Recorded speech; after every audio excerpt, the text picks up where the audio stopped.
for a React component, right? So हमने state के बारे में डिस्कस किया and we have discussed about the life cycle of a React component. Okay, so what life cycle we are exploring there? Let me open that folder first. Where our folder is? हाँ, हम जो project बना रहे थे वो था my app. ठीक है, और इसी के अंदर पहले तो इसको ओपन कर लेते हैं VS कोड पे. इतने सारे टर्मिनल ओपन है, इनको पहले क्लोज करता हूँ.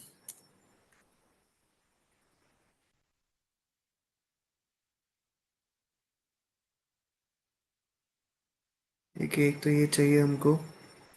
MySQL भी नहीं चाहिए. ये किसका है? ये भी नहीं चाहिए. ये भी नहीं. ये भी नहीं चाहिए अभी currently. Okay, so let's open this project folder on VS code. ठीक है, तो VS कोड पे मैंने इस प्रोजेक्ट को ओपन किया. तो what we have seen, a function component as well as in class component, how we are going to create a state. ठीक है, और state is property that a component is going to initialize by itself, and the component itself can change the value for the state. And yes, you can update the value of state, and when your state has been updated, your UI will be re-rendered again. Okay, so this is the internal functionality that we guys are having. Okay, so now it's time to explore the life cycle functions. Let me open that txt file, right? So what lifecycle function we have discussed till now, these three lifecycle functions are there, right? Constructor, render and component did mount. ठीक है, तो इनके बारे में हमने क्या discuss किया था? Like first of all, constructor will be called and it will initialize your state, right? And just after the constructor execution, the render function will be called and it will display the user interface, right? And when this render has been executed for the first time, so just after its completion, our life cycle function component did mount will take place. Okay, तो जैसे ही first time render execute होगा, just उसके बाद कौन सा function call होगा? Component did mount. तो ये सीक्वेंस हमेशा यही रहने वाली है. Always first it will be the constructor, second it will be the render, and at the third place it will be the component did mount, right? And why we are going to use this component did mount? If we want to call certain API on the component load, right? So you are going to make use of this function, right? So आपको अगर ये चाहिए कि जैसे ही आपका component load होता है, and at that same time if you want to fetch certain API to display that data on your user interface, so we are going to use this life cycle function. ठीक है, इसका एक one of the use है इस component dead mount का. आप ऐसे और भी बहुत सारे ऑपरेशंस परफॉर्म करवा सकते हो that you want on the component load phase, जो कि माउंटिंग फेज में आपको करवाना है, वो आप यहाँ पे डेड माउंट के अंदर परफॉर्म करवा सकते हो. ठीक है, सो ये जो तीनों फंक्शंस हैं ये माउंटिंग फेज से रिलेटेड है.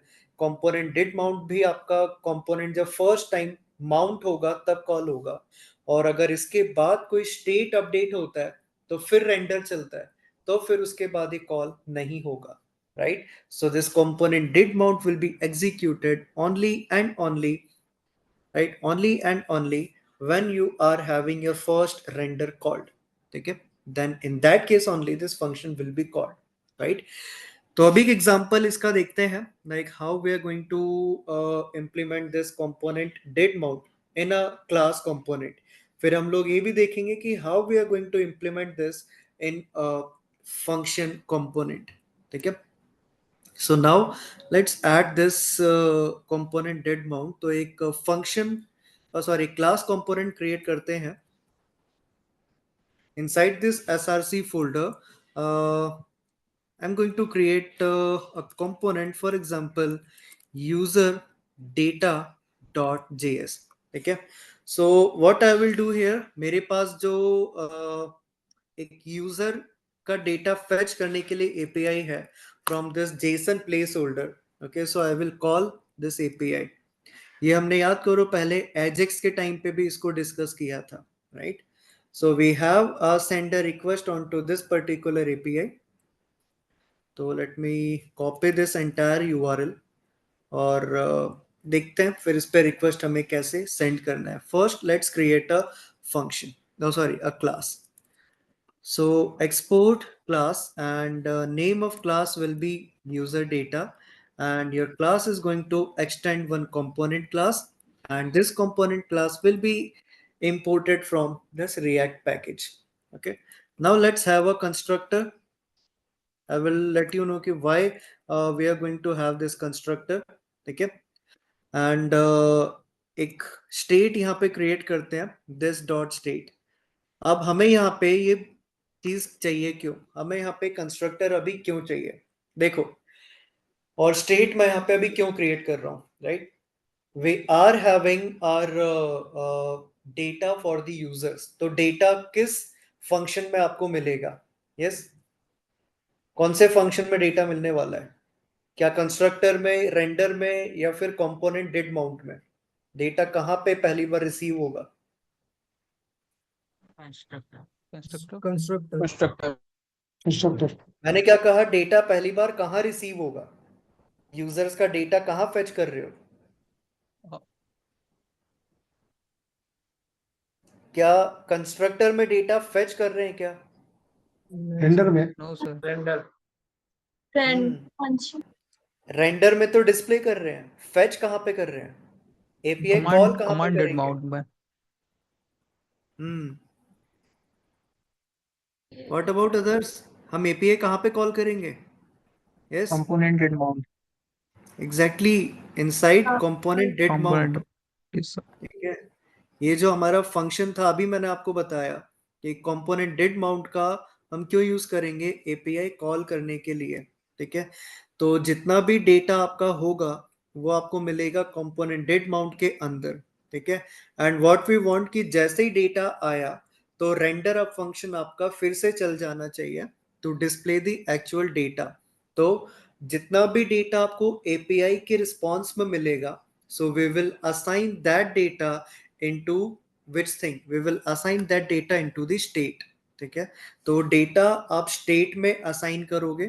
ठीक है, and from the state we are going to display that data in the render function.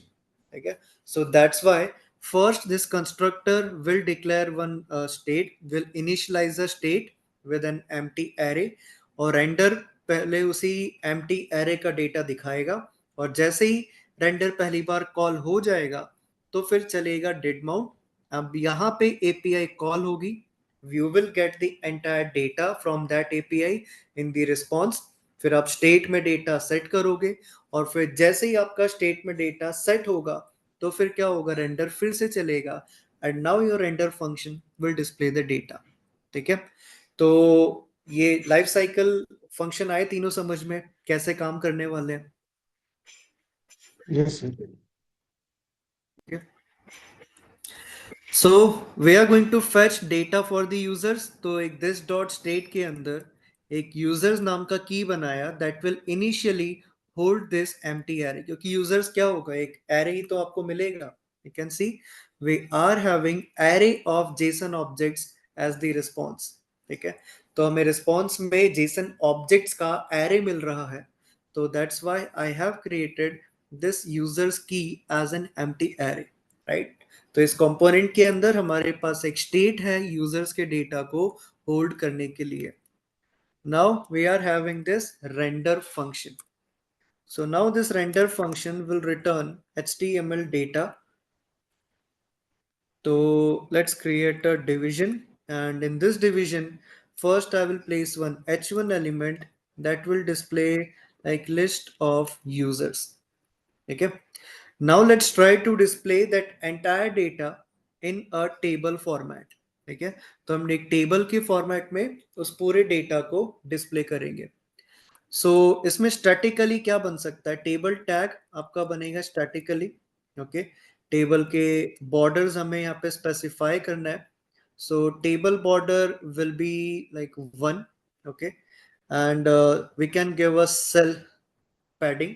तो जो आपके HTML में prop sorry जो attributes होते थे वे they all have become the props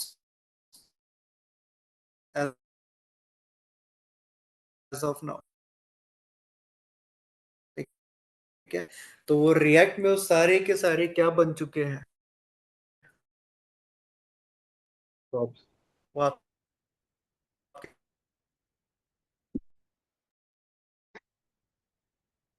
okay. Anyways screen visible है. Yes, sir. Yes, sir. Okay. So what I was doing here कि table के लिए टैग हमने मैन्युअली क्रिएट किया जो कि हार्ड कोडेड आपका रहेगा. टी हेड भी आपका स्टैटिकली बन सकता है, राइट. लेकिन टी बॉडी के अंदर जितने टी आर एलिमेंट्स अभी होंगे, बताओ क्या ये टी आर एलिमेंट्स आपके हार्ड कोडेड बन सकते हैं क्या? No, sir. No. सो ये टी आर कैसे जनरेट होंगे फिर? Yes, try to answer. Try sir to. API से फैच करने के बाद डेटा हाँ, यहाँ एपीआई से जो डायनेमिकली डेटा, एग्जैक्टली एपीआई से जो डेटा मिलेगा, so where we are going to assign that data.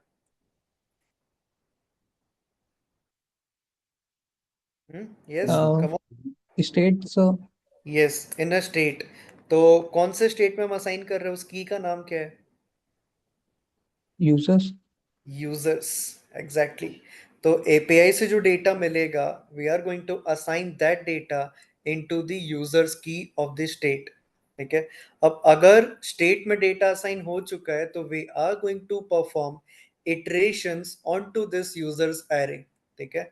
तो यहाँ टी बॉडी के अंदर आप इस यूजर्स के ऊपर इटरेशंस परफॉर्म करोगे, एंड जितने इटरेशंस हुए हैं, ठीक है, उतने बार आपको नए नए टीआर को क्रिएट करना है. ठीक है. So all of you got this approach. Yes sir ठीक है. तो देखते हैं वो कैसे जनरेट करेंगे, बट उससे पहले let's create a first row. और ये जो फर्स्ट रो होगी किसके लिए? For heading row. ठीक है. So first column will be for ID. Then let's create a second column. So second column will be for the name itself, and third column will be like, let's say, for the email value, and fourth column will be, let's say, for the phone number. Okay, and you can display similarly all the entire data. ठीक है. तो पहले इतने component को एक बार open करके देखते हैं कि how R component is looking like. So now let's go into this app.js file, and let's display this component as user data. Okay. So now we don't need this scorecard component. So just simply remove it. And now let's execute this command npm start. तो अभी बिल्कुल simple component है ये. हमने कोई dynamic data display नहीं किया. So we are only just rendering this h1 and the table tag, and this table is all only containing this first tr as the heading row. ठीक है, और इसके अलावा कुछ भी नहीं है. Now let's wait for it to open in the browser. ठीक है. तो यू कैन सी हमारे पास एक टेबल है जिसमें सिर्फ हेडिंग रो हमें यहाँ पे विजिबल है, राइट. अब जैसे ही आपका first time render function call हो जाता है, so just after that what we have to do, we have to we have to work with a function that is component did mount. तो control जाएगा component did mount पे, and उसी function में आप API को call करके data state में assign करोगे. ठीक है. तो ये तरीका होगा इन योर रिएक्ट जेएस. ठीक है, जिस वे में आप यहाँ पे एपीआई को कॉल करने वाले हो on to the component load. So जैसे ही कंपोनेंट लोड होता है, and if you want to fetch certain data, तो you have to go with component did mount function. So after this render function, let me override this component did mount. ठीक है. और ये function अपने आप call होगा। ये देखो, कंस्ट्रक्टर को और रेंडर फंक्शन को हम लोग कॉल नहीं कर रहे हैं। Okay, developer need not to call these functions. Okay, तो each function will be called automatically based on its suitable lifespan, right? So first constructor was there, so constructor is going to initialize your state with an empty array. Okay, then just after the constructor, render function will be called, and once your render function has been called, now this function will be called, that is component did mount. And now inside this function we have to send a request to the API in order to get the response. Okay, तो अब आप यहाँ पे चाहो तो ajax का code लिखो from the scratch, या you can also make use of the fetch function. ठीक है, तो मैं यहाँ पे fetch फंक्शन का यूज करने जा रहा हूँ, that is present in JavaScript. हमने डिस्कस किया था इसके बारे में, right? So in fetch function we need to pass the URL of our API. So this is the URL to fetch data for the users. Okay, so I have passed this URL. Now what this fetch function will return? Direct response or the promise object? Promise object. Promise. Yes, it will return a promise object. Now it's up to us, like if you want to go with the then or catch, or if you want to go with async or await. ठीक है, आप दोनों तरीके से इस पे काम कर सकते हो. So for time being, I'm preferring this then and the catch approach. ठीक है, then और catch से इसके promise को फिर यहाँ पे handle करते हैं. ठीक है, so पहले तो catch तब चलेगा when we are having any error, जब data fetch नहीं होगा. So we will get this error, and let's log this error on the console. Okay, so console log, and just simply log this error. Okay, and now if promise got resolved, अगर उसका promise resolve हो चुका है fetch function का, तो ये then function को call करेगा. ठीक है, इसको एक साथ ही कॉल कर देते हैं. ओके, तो ये देन फंक्शन कॉल करेगा, and in this call back function you will have a response. ठीक है, मतलब जो प्रॉमिस को रिजॉल्व होने के बाद जो रिस्पॉन्स मिलेगा, that we will get in this argument. ठीक है, now to fetch the actual data on this response object, what function we need to call? Do you guys remember? Dot Yes, JSON. Dot dot JSON. JSON, exactly. So you have to call this response.json. Now again, this JSON function is directly returning a data, or again is it returning a promise? Promise return. Exactly, ये again एक promise return कर रहा है जिसमें आपके पास actual data होगा response body का. ठीक है, तो इसके promise को handle करने के लिए फिर से we have to call a then function. आप चाहो तो फिर इसके लिए async await पे भी जा सकते थे, ये आपके ऊपर डिपेंड करता है, but this time I have gone with then function. आप चाहो तो async await लगा सकते हो. ठीक है, so we will get this resolve data with us, और जो भी डेटा हमें मिल रहा है, where we are going to put that data. बताओ ये डेटा भी कहाँ रखें? कीबोर्ड यहाँ So पे किसी वेरिएबल. किसी State वेरिएबल object. स्टेट में असाइन करेंगे ना. हाँ. सो जैसे ही रिस्पॉन्स का डेटा आ गया है, आप उसे स्टेट में असाइन करो. तो स्टेट में कैसे असाइन होगा ये? Yes, which function we need to call? is dot space this dot Set state. space set state, correct. So we have to call this dot set state, and अब यहाँ पे कौन सा स्टेट में सेट करना है, दैट इज यूजर्स, और क्या सेट करना है, दिस डेटा. ठीक है, तो डेटा खुद सर्वर से एक एरे आपको मिल रहा था एज अ रिस्पॉन्स बॉडी. सो वही रिस्पॉन्स बॉडी को मैंने यूजर्स की के अंदर असाइन कर दिया. ठीक है, तो इस पूरे कोड का एग्जीक्यूशन कैसे होगा? सबसे पहले चलेगा कंस्ट्रक्टर, एक स्टेट इनिशियलाइज होगा विद अ ब्लैंक एरे. तो जब पहली बार एंटर चलेगा, सो वो ब्लैंक एरे पे तो इटरेशंस होंगे नहीं, तो ये सिर्फ इतना इटरेट करके, मतलब सिर्फ इतना डेटा पहली जो हेडर रो है वो डिस्प्ले करके आगे बढ़ेगा on to this component did mount. ठीक है, तो अभी जो कंपोनेंट डिड माउंट है, what this will do, it will send a request on to this API, और जो भी डेटा मिलेगा रिस्पॉन्स में, it will assign that data into the state. तो स्टेट में डेटा असाइन किया, और अब जैसे ही डेटा स्टेट में चेंज होता है, अपडेट होता है, सो वी ऑल नो कि अब चलेगा फिर से render, right? And this time render function should display all of the rows. ठीक है, तो ये साइकिल क्लियर है सभी को? Yes, sir.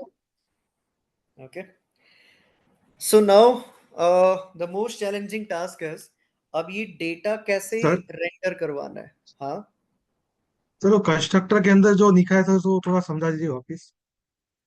यार, सुबह तो समझाया था ये, इसमें क्या नहीं आया बताओ? यूजर्स एरे लिया, वो कैसे लिया सर वो? यूजर एरे कैसे क्यों लिया? लिया? बना दिया मैंने। मैंने खुद ने की ले लिया और देखिए, उसको असाइन कर दिया। अच्छा। की को कोई भी नाम दे सकते हो। सुबह की क्लास यस सर, अटेंड की थी क्या? यस सर किए थे सर। तो उसमें याद है स्कोर हमने कैसे बनाया था? Yes sir, yes sir. तो वैसे ही मैंने यूजर्स नाम का की बना दिया, उसमें खाली एरे ले यस लिया। सर। इनिशियलाइज करना ओके तो सर। जरूरी है ना। Yes sir. हम्म, सर ठीक है। ये रिस्पॉन्स डॉट जेसन है ना सर, ये एक बार रिपीट कर दीजिए। रिस्पॉन्स डॉट जेसन क्या रिटर्न करता है? सर ये प्रॉमिस। और प्रॉमिस रिजॉल्व होने पे क्या मिलेगा? Sir data. डेटा। वही तो की है। रिस्पॉन्स डॉट जेसन जो प्रॉमिस रिटर्न कर रहा था, उसकी प्रॉमिस को यहाँ पे हमने रिजॉल्व करवाया with the help of then. एक काम करो यार, तुमको अगर ये थोड़ा कॉम्प्लिकेट लग रहा है, इसको हटाओ, असिंक का वेट पे कर लेते हैं। तो सर दोनों भी रहने दो ना, क्या? दोनों भी रहने दो। हाँ सर, वो कमेंट आउट और दोनों करना में उसे रहेगा कम सर। उसे पर कमेंट ठीक है, करो, उसको कंप्लीट कर कमेंट दीजिए कर दो सर। ठीक है। उसको कमेंट कर दो और ये भी रहे।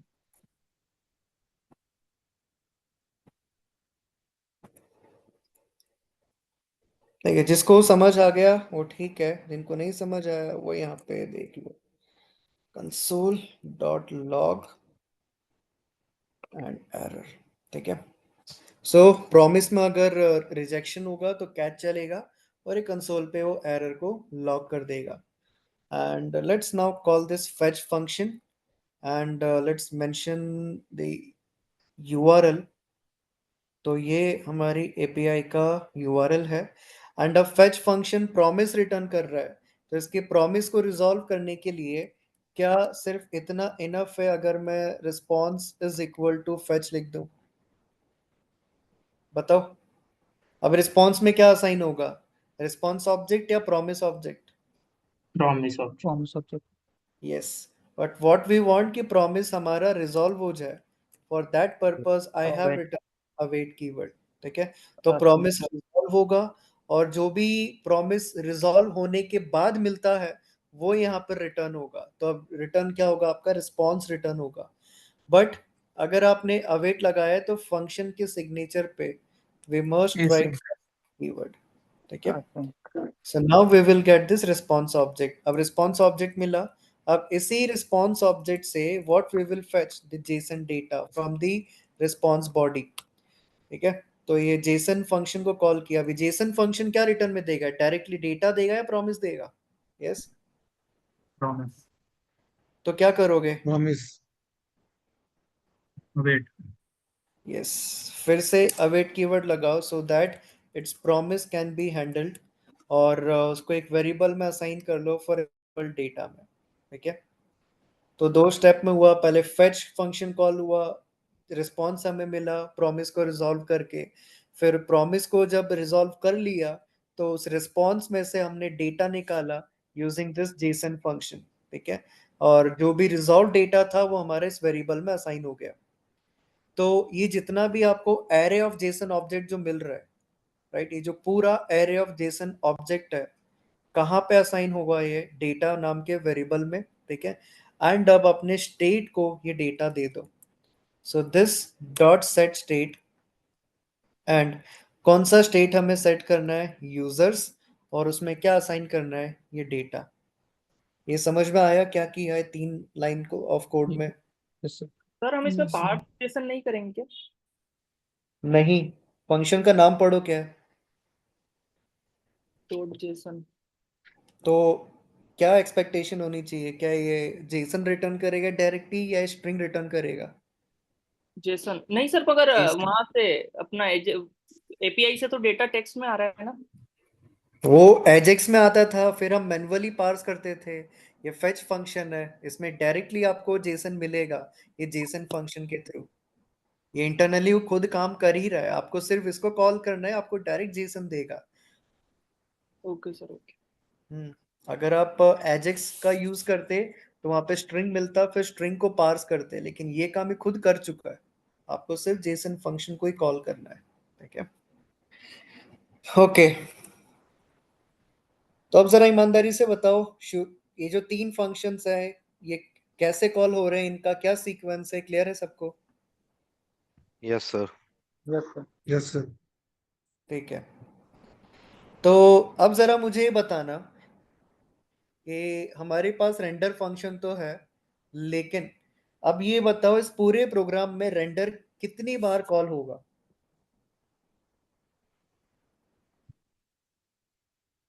इस कंपोनेंट की लाइफ साइकिल में। जितनी बार सेट अपडेट होएगा। अरे वो तो ठीक है, मुझे इसमें गिन के बताओ, पूरे कोड को देख के बताओ, इस कंपोनेंट के लिए रेंडर कितनी बार कॉल होगा? 2 बार। एक बार। एक बार सर। मतलब through out the life cycle एक ही बार कॉल होगा?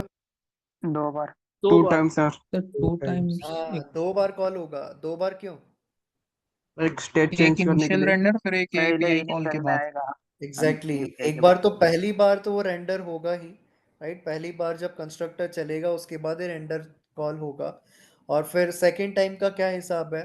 पहली बार रेंडर चलने के जस्ट बाद कंपोनेंट डेड माउंट चलेगा, और ये जो एपीआई से डेटा लाया है वो फिर स्टेट में असाइन करेगा। एंड वी नो कि जैसे डेटा स्टेट में असाइन होता है तो अगेन कौन चलेगा?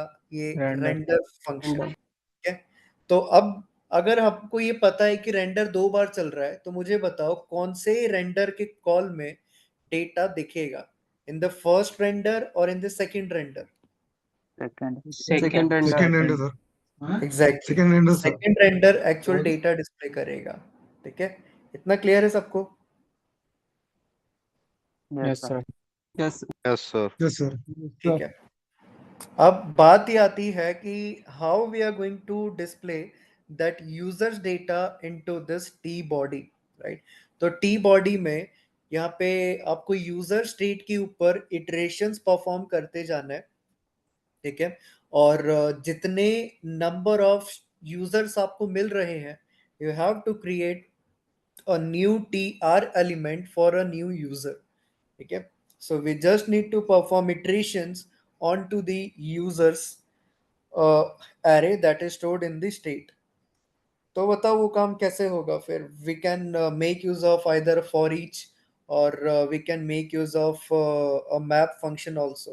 ठीक है, तो आपको यहाँ पे क्या करना है, if you are having a certain list, ये पूरे रिएक्ट जेएस के लिए सेम है। ठीक है, अगर आपके पास में कोई लिस्ट है, कोई एरे है, and if you want to display those array elements into your user interface, right? आपके पास एक एरे है एंड उस एरे का डेटा आपको यूआई पे दिखाना है, तो you have to use a map function. ठीक है, उस एरे पे इटरेट करने के लिए आपको मैप फंक्शन का यूज करना है। ऐसा क्यों? जरा याद करो, मैप फंक्शन क्या करता है? एरे के लिए मैप फंक्शन का काम क्या है? की वैल्यू पेयर। सब एलिमेंट पे key value pair. Map function, array के लिए जो मैप फंक्शन है, ऑल एलिमेंट्स के लिए एरे करता है। डॉट मैप, सारे एलिमेंट पे ऑपरेशन करना। और क्या करेगा फिर? Verify performing some function. हाँ, याद है मैप फंक्शन ने क्या किया था? एक नया एरे रिटर्न किया था by manipulating the existing array. Yes और no? Yes yes sir. Yes तो सर। हमें पता है यहाँ पे क्या चाहिए, किसका? ओरिजिनल एरे को चेंज नहीं करता हाँ, वो नया एरे रिटर्न करता है, एग्जैक्टली, राइट? तो हमें और पता है यहाँ पे एम्प्टी क्या भी चाहिए। नहीं रखता। क्या नहीं रखता? खाली नहीं रखता, मतलब पहले अरे ब्लैंक नहीं रखता। ना, वो तो ऑब्वियसली, राइट। तो अब पता है हमें यहाँ पे मैप फंक्शन का यूज क्यों करना है? क्योंकि हमें यहाँ पे रेंडर के अंदर एरे चाहिए अलग अलग टीआर एलिमेंट्स का। ये चीज को ध्यान से समझना, ठीक है।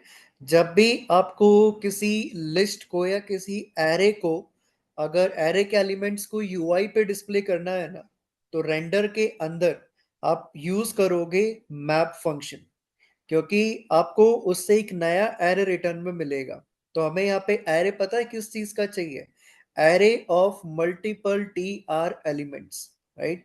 जितने अलग अलग टी आर हैं, we have to create an array of all the T R, और फिर उसी एरे को हम यहाँ पे डिस्प्ले करेंगे, ठीक है। तो वो सारे अलग अलग टी आर का एरे कौन बना के देगा? एक मैप फंक्शन कॉल करो, जो यूजर्स के ऑब्जेक्ट को इटरेट करता जाएगा और वन बाय वन एक एक टीआर वो रिटर्न करेगा। तो अगर टीआर मैप से रिटर्न कर रहे हो, तो ऑब्वियसली नए एरे में आपको क्या मिलेगा? टीआर एलिमेंट्स मिलेंगे, ठीक है। लेट मी शो यू ये काम कैसे होगा। तो एक पॉइंट मैं यहाँ पे मेंशन कर देता हूं।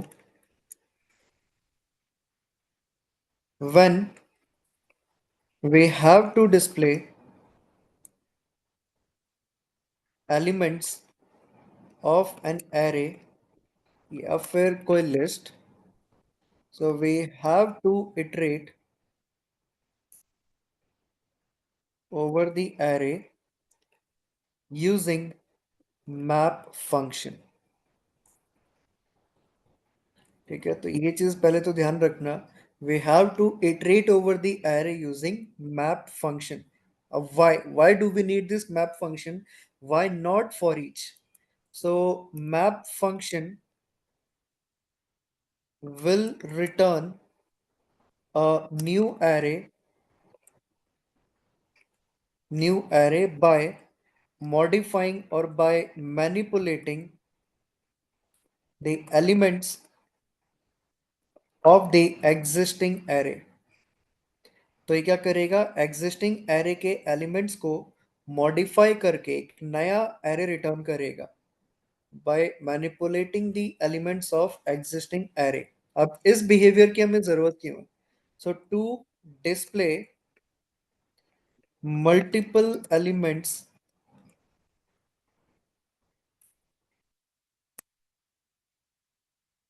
we need an array to display multiple elements dynamically using render function. We need an array of HTML elements.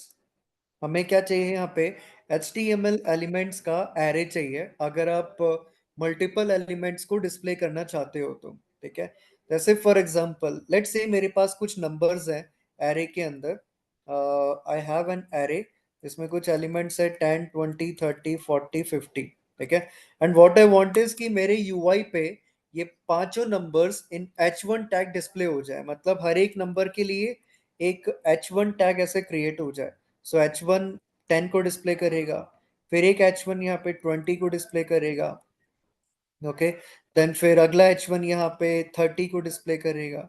So in this way I have to display my elements. एक एक array का element मुझे pick करना है और H1 में मुझे display करना है, okay. So for that purpose in render function I have to create an array of multiple h1, right. तो render function के अंदर कोई ना कोई तरीके से आपके पास एक array बन जाना चाहिए जिसका एक एलिमेंट होगा ये h1. So we need to create array of html elements in this way. तो ये बताओ, अगर ये array आपके पास गिवन है जिसमें सिर्फ वैल्यूज हैं, और अगर आपको एक h1 एलिमेंट का एरे को क्रिएट करना है, तो ये काम कौन करके देगा? फॉर ईच और the map function.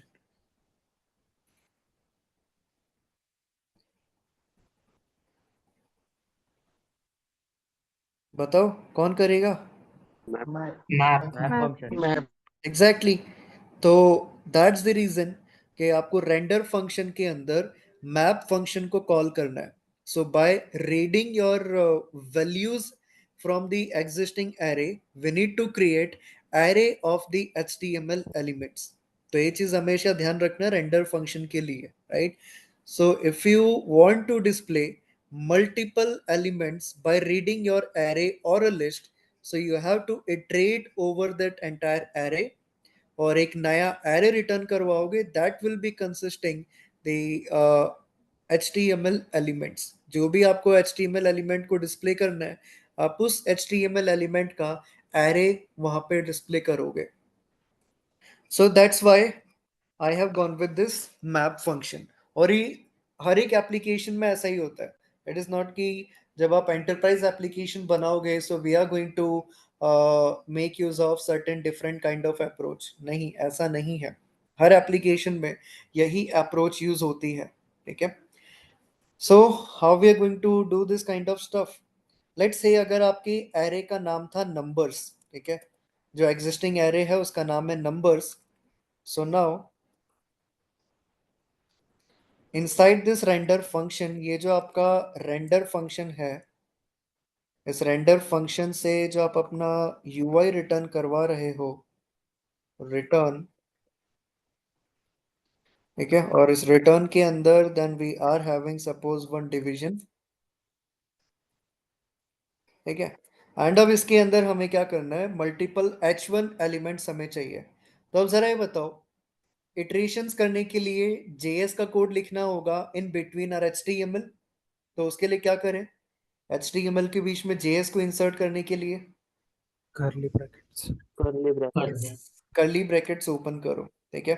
So I have opened the curly braces and now write the name of your state like this dot state dot, और वो array का नाम था for example numbers, right? So this dot state dot numbers array था and call this map function onto it. और map function के argument में क्या पास होता है, इंडेक्स. index. यह Callback. function, हाँ, we have to pass a callback and इस callback के argument में क्या मिलेगा, Element. yes, the each element of array. ठीक है. और फिर यहां से you have to return. Okay. तो क्या रिटर्न करवाना है हमें यहां से, yes, नई array में बताओ नया array किस चीज का बनना चाहिए, HTML एलिमेंट्स का ना, yes or no? H1. Yes. ठीक है. तो रिटर्न के साथ में पैरेंथेसिस ओपन किया एंड इनसाइड दीज पैरेंथेसिस अब मेंशन कर दो h1, एक h1 एलिमेंट है, और inside the curly braces n को डिस्प्ले कर दो, क्योंकि n वो एक स्पेसिफिक एलिमेंट था जो हमने यहाँ पे डिस्प्ले किया. और अब रिटर्न के साथ में क्या लिखा है, पैरेंथेसिस. तो अब HTML का कोड लिख सकते हो. HTML के बीच में JS डालने के लिए क्या करोगे, कर्ली ब्रेसेस. JS के बीच में HTML डालने के लिए रिटर्न के साथ पैरेंथेसिस. ठीक है. तो अब यहां से जो मैप फंक्शन है क्या रिटर्न में देगा, N array of these h1 elements. जितने भी अलग अलग h1 elements हैं ये इनका array रिटर्न करेगा और फिर वही array आपका यहाँ पे as it is डिस्प्ले हो जाएगा. ठीक है. तो ये तरीका है किसी भी लिस्ट पे इटरेट करने का इन React.js. Either a class component is there or a function component is there. आपको लिस्ट पे या array पे map function कॉल करना है and that map function is going to return HTML element. Okay, and उसी HTML elements का array बनेगा और फिर वो array आपका यहाँ पे अपने आप डिस्प्ले हो जाएगा. Is it clear? Yes, sir. ठीक है. चलो, तो अब सेम काम हमें करना है अपने यूजर्स पे, राइट? तो यूजर्स के ऊपर एक मैप चलाते हैं. सो टी बॉडी में open your curly braces and how we are going to take that users array here. क्या लिखें उसके लिए, This dot state dot user dot map. exactly this dot state dot users will be the key, and if it is an array you have to call a map function. Okay, and this map function will take a callback function as the argument, and it will give you one by one every element of this array. Okay, so let me assign that element into the u reference. ठीक है, एक u नाम का reference मैंने बनाया, and we have to return what? Now what element do we need to return from here? यार T Yeah.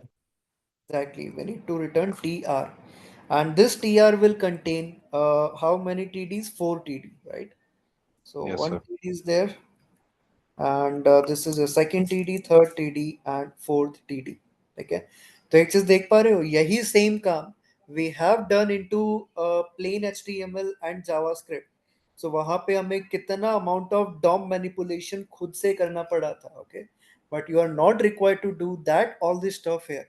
Okay, you only need to iterate through your state array, and it will do all the DOM manipulation internally.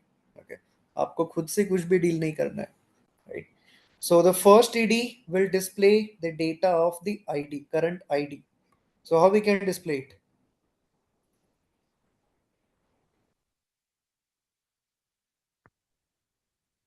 curly bracket only. क्या? dot id. You dot. u dot Exactly. id. Open curly braces and put u dot ID. Very good. Now same for the name. So u dot name, and same for the email value. You have to place u dot email, and same for this last TD. You have to place e dot phone. Oh, sorry, u dot phone. Okay, तो ये बताओ जरा, first render में ये map जो function है, क्या ये कॉल होगा या नहीं होगा? In the first render itself. No, sir. No, sir. No, sir. No, sir. अरे कॉल तो होगा. होगा सर, मगर कुछ रहेगा ही नहीं. And खाली. हाँ, Null renders. एग्जैक्टली, लेकिन कुछ भी रिटर्न नहीं करेगा, खाली एरे देगा वो. ठीक है, तो खाली एरे डिस्प्ले नहीं होगा. फिर जैसे ही फर्स्ट रेंडर के बाद में कंपोनेंट डेट बाउंड चलेगा, ये एपीआई से डेटा फेच करेगा, स्टेट में असाइन करेगा. तो स्टेट अपडेट हुआ, खाली एरे से एक नया एरे उसको मिला, राइट? खाली एरे चेंज हुआ, रिप्लेस हुआ, we have got the new array inside it. तो अब जैसे ही नया एरे असाइन होगा, तो आपका स्टेट अपडेट हुआ तो री रेंडर होगा. तो अब टी बॉडी में ये मैप चलेगा वन बाय वन, एक एक यूजर के डेटा से नया टीआर बनाते जाएगा. और फिर क्या करेगा अगेन, जैसे ही नए नए टीआर बनते जाएंगे, so what it will do, so it will return N array of TR elements, और वही टीआर एलिमेंट्स फिर यहाँ पे आपके डिस्प्ले हो जाएंगे. तो if I open this, so you can see, yeah, we have displayed the data of the 10 different users. ठीक है, तो लिस्ट पे कैसे इटरेट किया, क्लियर है ये? Yes, sir. ओके, सभी को? Yes sir. Yes, sir. Yes, sir. Yes, sir. Yes, sir. ठीक है.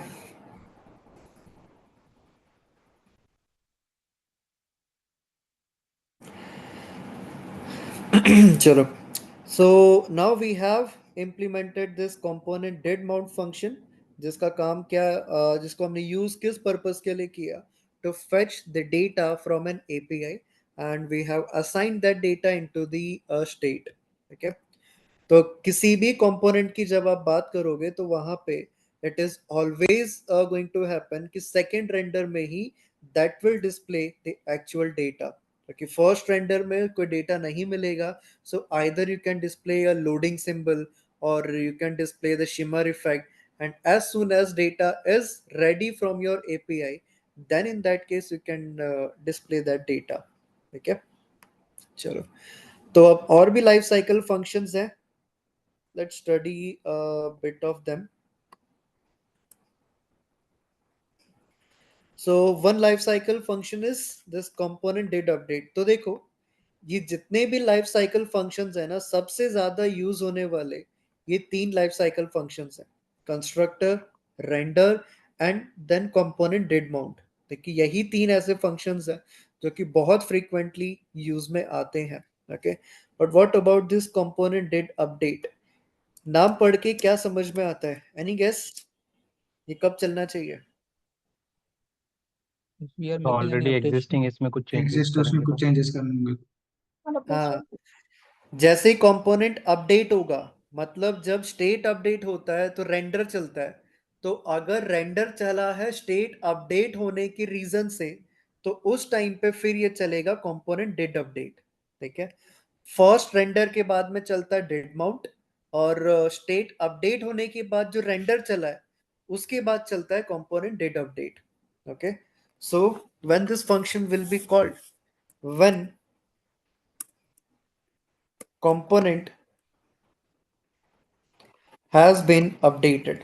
ठीक है, तो जब कंपोनेंट आपका अपडेट हो जाएगा, this means that is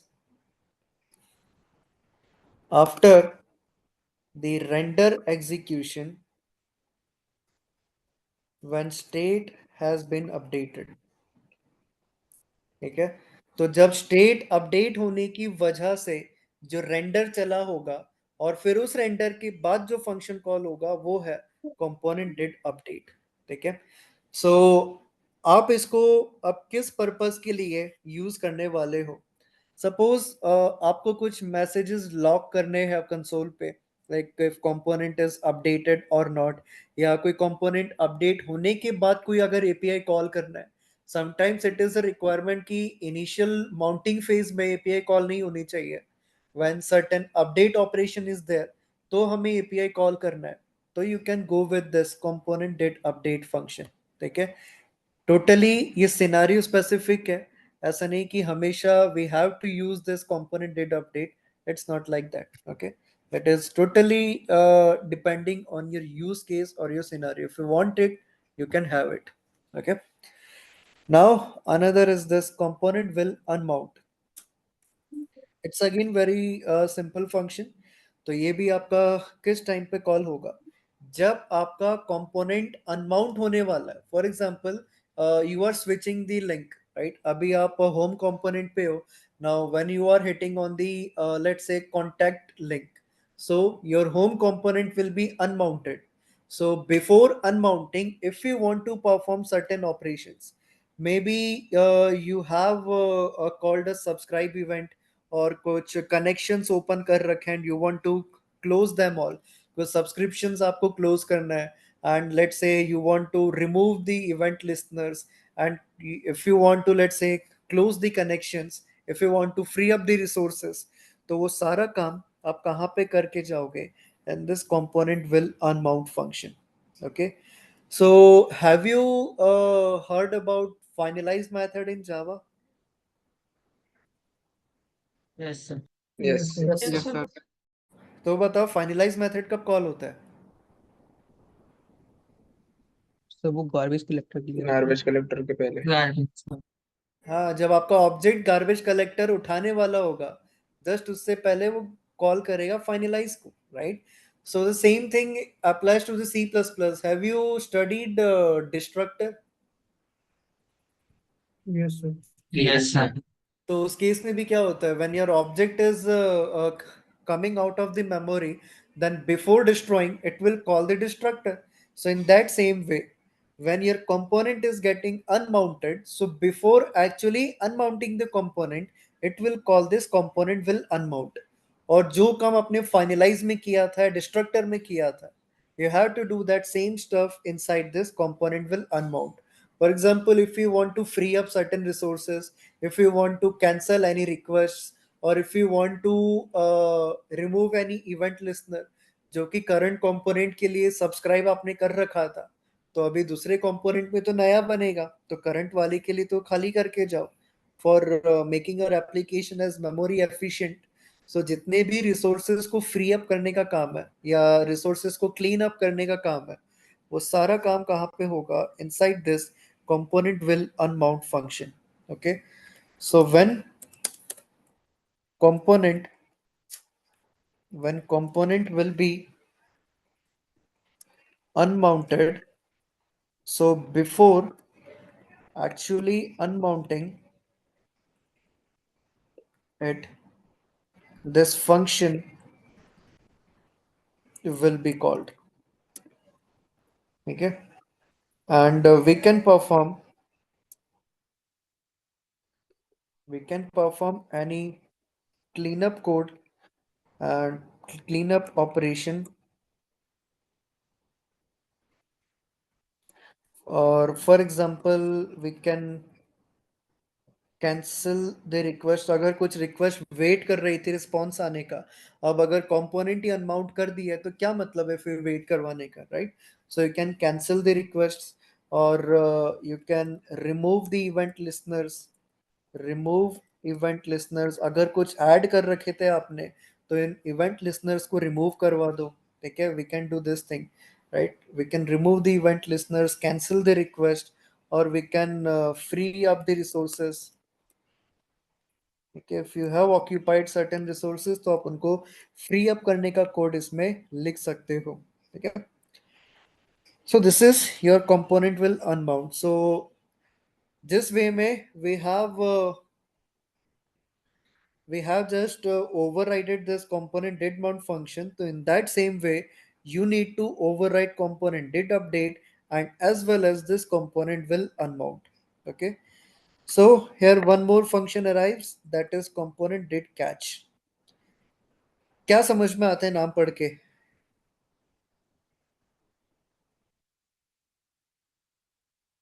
yes, component did catch. Catch नाम का वर्ड आपने कहाँ, ये टर्म कहाँ पे सुना है? Where you have heard about this? Exception. Exception Like handling. catch, right? Whenever you are having exception, or let's say you are having error, right? So in that case, this component did catch will be executed, and if you want to catch that error, or if you want to handle that error, right? You might have seen Amazon application या बहुत सारे application में something went wrong के लिए एक specific dedicated UI होता है। Like वो Amazon डिफरेंट डिफरेंट एनिमल्स के पिक दिखा देता है, कभी डॉग का कभी कैट का, देखा है वो? Yes. Yes, sir.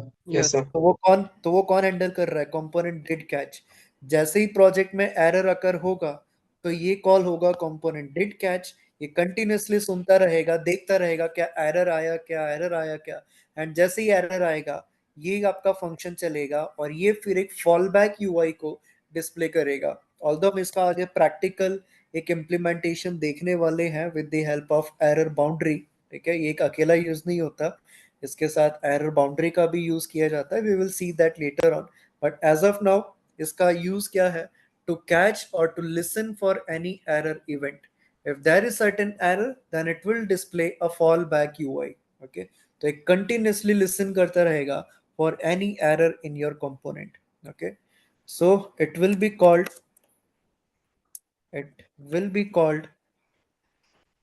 when an error is occurring in the component. ठीक है, तो जब भी किसी कंपोनेंट के अंदर एरर अकर होगा, so this function will be called, and it will provide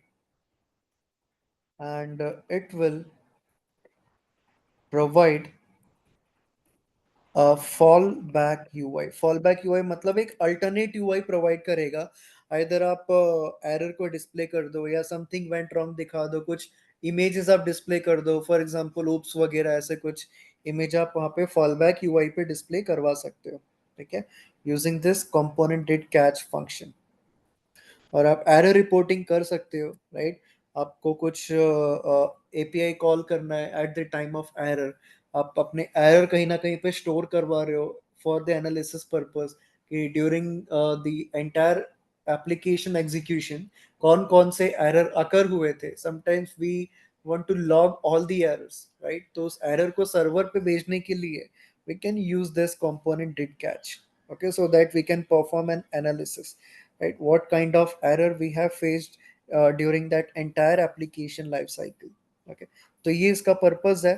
आप इसका किसी भी तरीके से यूज कर सकते हो, but it's primary use is to handle the errors and to display a fallback UI. Okay, so I hope these cycle functions are clear to everyone.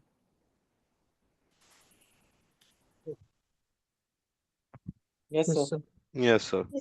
Okay, ठीक है, चलो So now it's time to do the same stuff into a function component. So तैयार हो सभी same काम function में करने के लिए? Yes, sir. ठीक है, 1 second.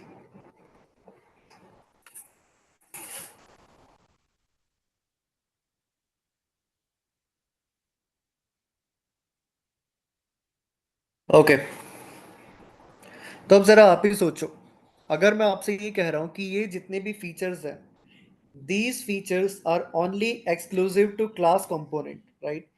These are the features which are not directly available into any of the function component. Then how we can use it into a function component? Yes, try to answer. Hook, sir. Hook. Yes, with the help of hooks, right?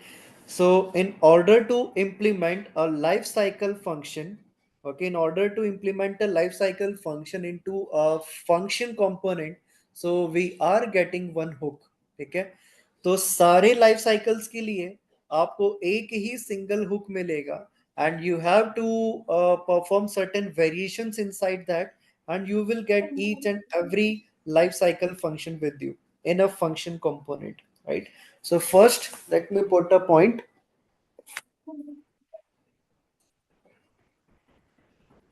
uh, in a function component, in a function component, if we want to add a or use a life cycle function, then a hook is available.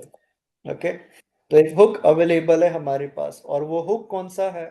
That is use effect hook, ठीक है? उस hook का नाम है use effect hook. So using this single hook, you are going to implement the functionality of this component did mount, component did update, will unmount, और component did catch also, ठीक है? But did catch के लिए कुछ और चीजें use होती हैं. As of now, let's skip this component did catch, वो हम error boundary के साथ आके discuss करेंगे. But to implement any of the life cycle function into your function component, this is the only hook, use effect. So by using use effect hook, we can implement all the life cycle functions of a class component. तो class component में जितने भी आपको life cycle के functions मिल रहे थे, यही एक अकेला यूज इफेक्ट इंप्लीमेंट करके देगा इन अ फंक्शन कंपोनेंट, ठीक है?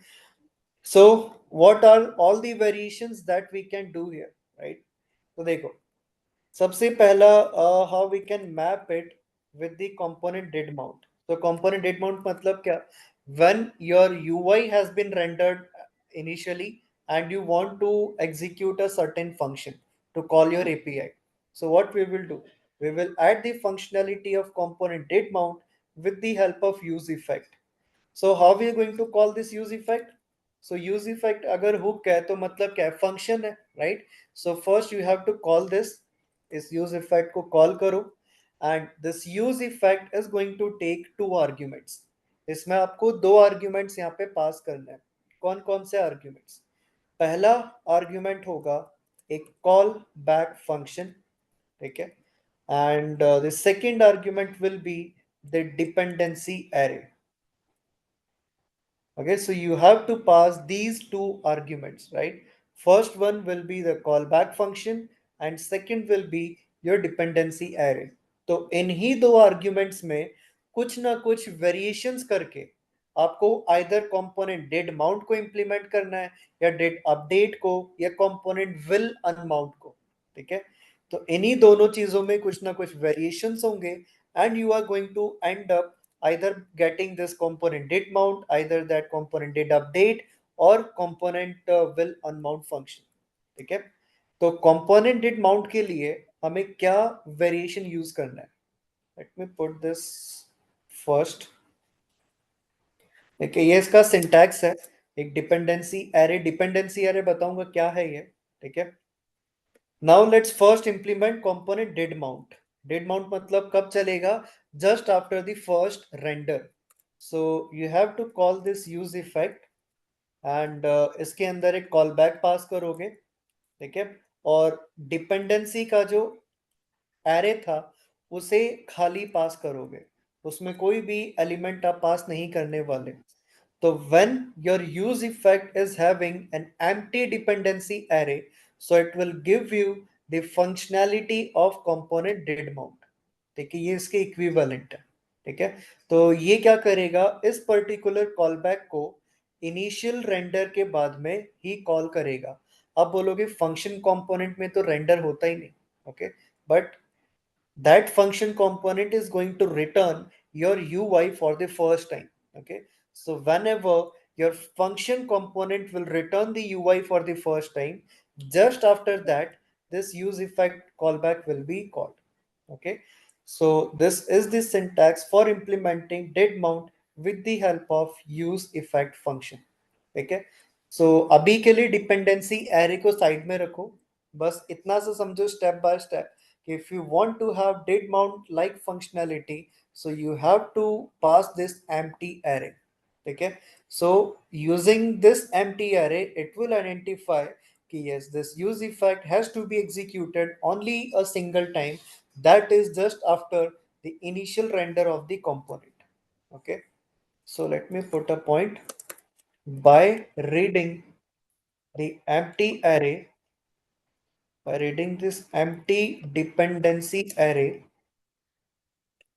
use effect now will decide that it has to execute the past callback, it has to execute the past callback। कहाँ पे इसको पास करना है, right? It has to execute the past callback only a single time, that is just after the initial render, okay। तो ये चीज यहाँ पे है, that is related to the use effect, ठीक है।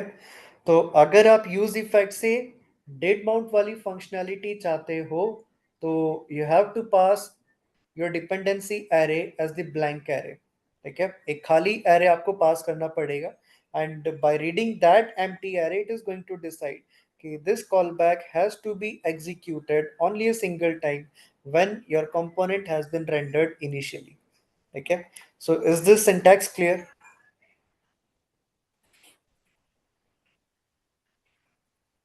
Yes? Yes, sir. Yes, sir. Okay. तो एक काम करते हैं, let me create another component, for example user table dot js, ठीक है। तो user data was the class component and user table is now the function component, ठीक है।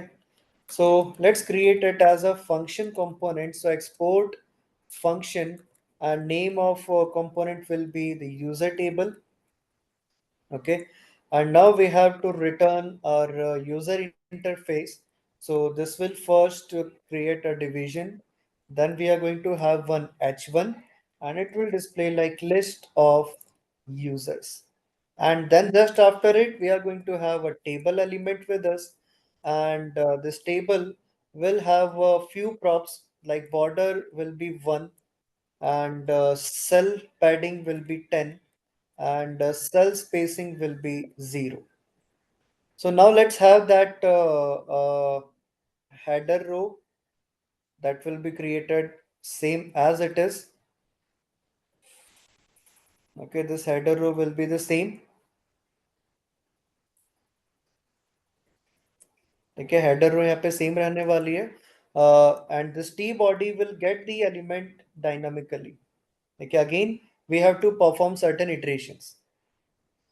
Okay, तो जरा बताओ how many hooks do we need inside this function component? कितने hooks हमें चाहिए?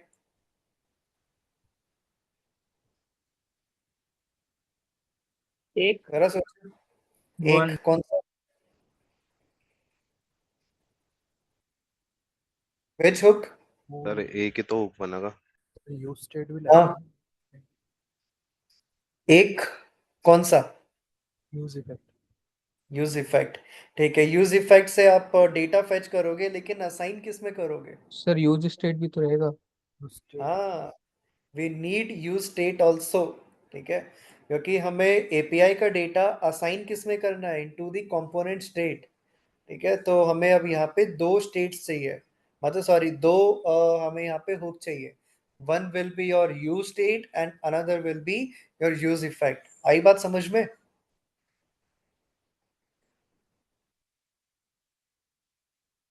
हाँ, यस और no? Yes sir. Yes sir. ठीक है,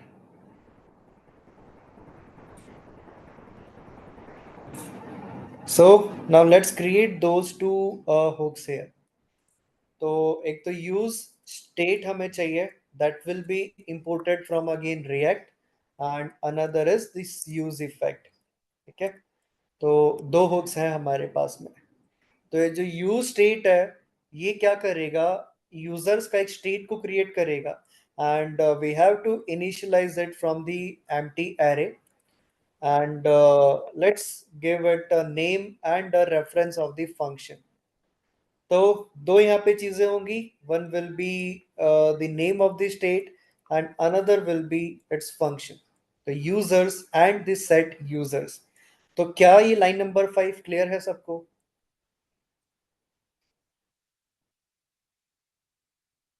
yes sir. Okay. Yes. And what about this use effect? We have to pass two arguments. One will be the callback and another will be the dependency array. So as of now, just keep this dependency array as an empty, क्योंकि हमें चाहिए did mount वाली functionality. Okay, let me put a comment. This use effect will behave as component did mount. ठीक है, ये component did mount की functionality achieve करके देगा ये यूज इफेक्ट, क्योंकि डिपेंडेंसी एरे खाली है, because dependency array is empty. ठीक है, तो डिपेंडेंसी एरे एम्प्टी है, तो आपका यहाँ पे डेट माउंट वाली फंक्शनैलिटी ये अचीव करके दे देगा। ठीक है, now if you want to call any API, तो एपीआई कहाँ पे कॉल करेंगे? Inside this use effect.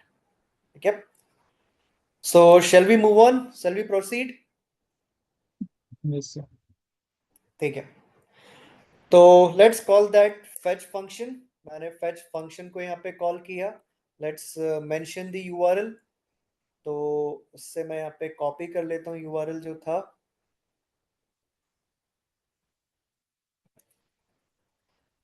सो ये रहा URL, and now this fetch function is returning a promise.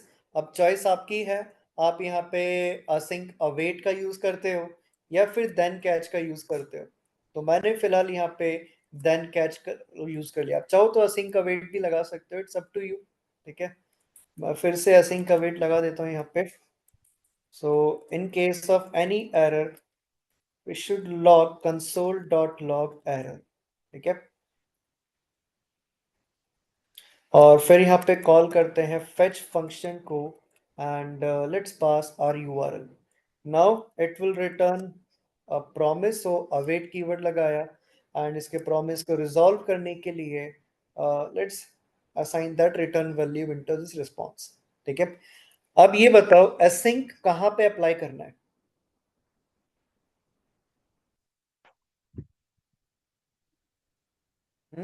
Use effect से पहले सर। यूज इफेक्ट से पहले।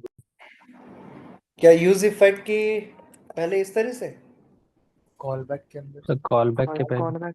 कॉल First बैक के call पहले back। लगाना होगा। हाँ, एग्जैक्टली। ठीक है, लेकिन देखो जैसे ही मैंने यहाँ पे एसिंक कीवर्ड लगाया इस कॉल बैक पे, तो ये क्या बोल रहा है?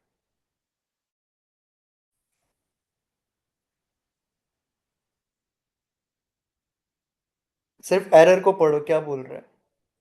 Effect callbacks are synchronous to prevent race conditions. अब इसका मतलब क्या, जरा मुझे ये बताना। ये यूज इफेक्ट से हम क्या कर रहे हैं? लाइफ साइकिल को इंप्लीमेंट कर रहे हैं, यस और नो? Yes sir. ठीक है, अगर लाइफ साइकिल को आप इंप्लीमेंट कर रहे हो तो दिस सिंपली मींस कि these functions will be called every time in a sequence, कि पहले कौन सा कॉल होगा, देन दूसरा कौन सा, तीसरा कौन सा, उनकी सीक्वेंस पहले से डिसाइडेड है, मतलब ये सारे सिंक्रोनाइज रहने चाहिए। यस और नो? Yes, sir.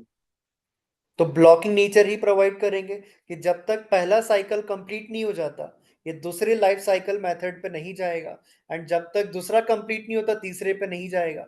ऑल्दो अगर बीच वाला कोई टाइम ज्यादा ले रहा है तो उसको टाइम लेने दो, क्योंकि वहां पे अगर आगे पीछे चल गए तो सीक्वेंस बिगड़ जाएगी फिर हमारी। ये पॉइंट सभी को पता है। Yes sir. Yes sir. लेकिन अगर आपने यहाँ पे एसिंक लगा दिया तो आप इसको क्या बनाने जा रहे हो, एसिंक्रोनस बनाने जा रहे हो। तो जरा सोचो, क्या लाइफ साइकिल मेथड कोई भी एसिंक्रोनसली चल सकते हैं क्या फिर?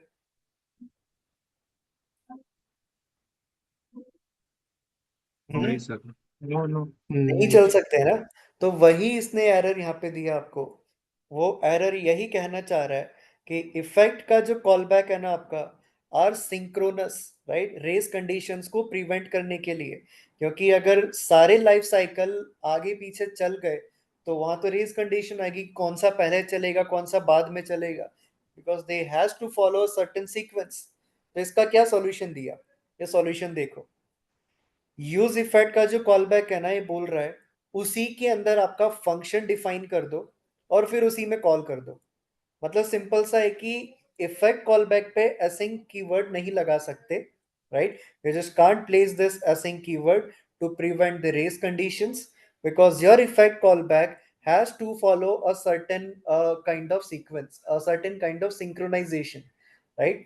क्योंकि लाइफ साइकिल फंक्शन asynchronously नहीं कॉल हो सकता, we have to follow a certain sequence, it's compulsory. So we just can't apply this async keyword onto this effect callback. ठीक है, तो अब एक तरीका ये है इस प्रॉब्लम से बचने का कि यू कैन यूज देन और कैच। ठीक है, आप देन और कैच का यूज कर लो तो उसमें असिंक कीवर्ड आपको लगाना ही नहीं पड़ेगा। ठीक है, that is one of the solution. But अगर आपको असिंक अवेट के साथ में ही जाना है, right, so you should create a function, उस फंक्शन पे असिंक लगाओ और उस फंक्शन को फिर इस यूज इफेक्ट के अंदर कॉल करो।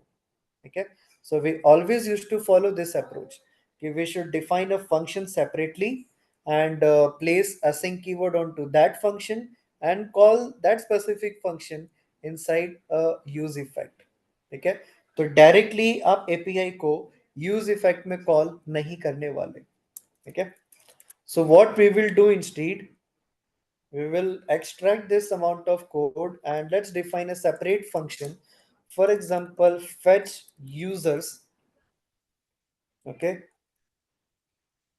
in this way, और पूरा कोड आप इसके अंदर प्लेस करो and now you have to write async onto this a specific callback।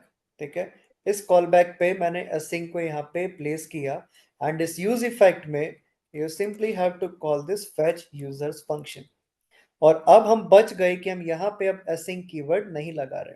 ठीक है, तो वो async कीवर्ड कहाँ चला गया, इस fetch users पे। और ये fetch users कुछ भी नहीं है, एक सिंपल सा एक सेपरेट फंक्शन हमने क्रिएट किया है just to call our API. तो ये अप्रोच क्लियर है सबको? Yes. Yes sir. Yes, sir. ठीक है, so now it's time to read the data from this response object।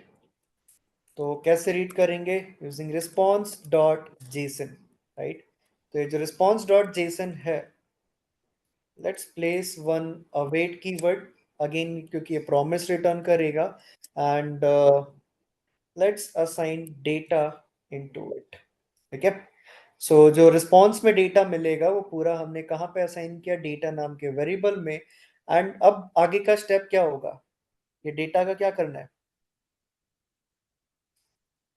Store करना है यूजर्स में। हाँ यूजर्स के अंदर असाइन करना है। तो उसके लिए क्या करेंगे, सेट स्टेट को कॉल करेंगे, Yes. सेट सेट स्टेट और सेट यूजर्स। Set users.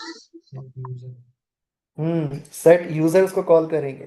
ठीक है, So we need to call function set users, and inside this set users we have to pass this data argument.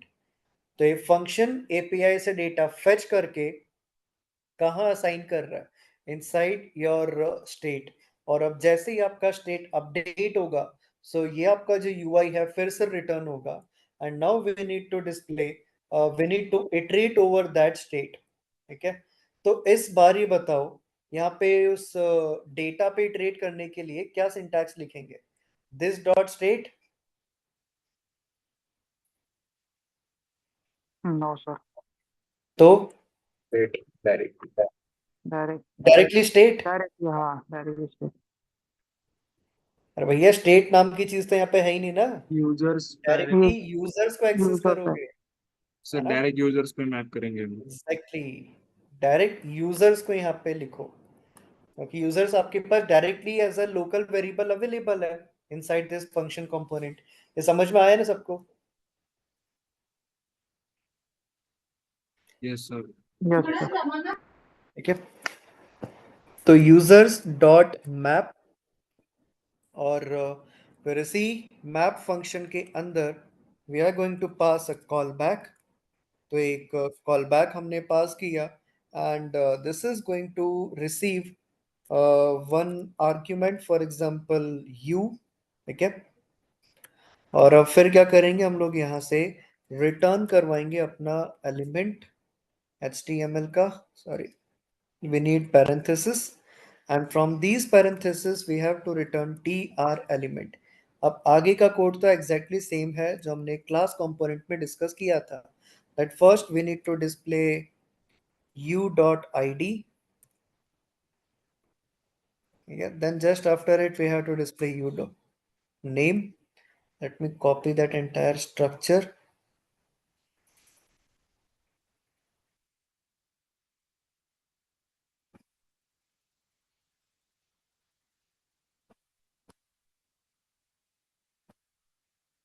ठीक है। तो सारी चीजें वही है, बस the way of implementing our code has been updated slightly. चलो, तो अब यहाँ पे देखते हैं यूजर्स टेबल को कैसे डिस्प्ले करना है। तो let me comment this users data. अब यूजर्स डेटा की जगह we should display this user table. तो कंपोनेंट अलग है, बस डेटा वही सेम है। ठीक है, कॉन्सेप्ट वही आपका सेम रहने वाला है, बस this time we are having our function component instead of a class component, right? तो यू कैन सी एग्जैक्ट वही सेम यहाँ पे कंटेंट विजिबल है, but instead of a class we are having a function component. ठीक है, तो function component का way of execution क्या था? सबसे पहले it has return this kind of UI element, जिसमें h1 रिटर्न हो गया, टेबल डिस्प्ले हुआ, बट फर्स्ट रेंडर में क्या हुआ होगा, फर्स्ट रिटर्न में क्या हुआ होगा, it has displayed only this first TR, क्योंकि टी बॉडी में यूजर्स में तो कोई एलिमेंट नहीं है, because that is your empty array. ठीक है, वो एक एम्प्टी एरे था, तो फर्स्ट टाइम तो मैप ने कुछ भी डिस्प्ले नहीं किया। जब फर्स्ट टाइम डेटा रिटर्न हो गया, so now it has called this use effect. ठीक है, तो ये यूज इफेक्ट इंटरनली कॉल हुआ, and this use effect has called a function fetch users. ठीक है, तो इसने फिर इंटरनली किसको कॉल किया? फेच यूजर्स को। एंड अब कंट्रोल गया कहाँ पे? फेच यूजर्स के अंदर, right? And now you can see we are having this API call and it is assigning data into the state। और अब जैसे ही डेटा आपका स्टेट में अपडेट होगा, so again your UI will be return from here, और this time your map will do iterations on to each and every object and it will return the array of tr element। ठीक है, तो multiple TR का यहाँ पे array बनेगा और फिर वही डिस्प्ले होता जाएगा one by one. Okay, so is this execution clear to all of you? Sir वो ऊपर असिंक यूज किया है ना, वहां पर अल्टीमेटली नीचे जब फेच यूजर्स कॉल कर रहे हैं तब वो असिंक्रोनसली ही होगा ना? नहीं, देखो वो एसिंक्रोनसली तो होगा, लेकिन किसके अंदर?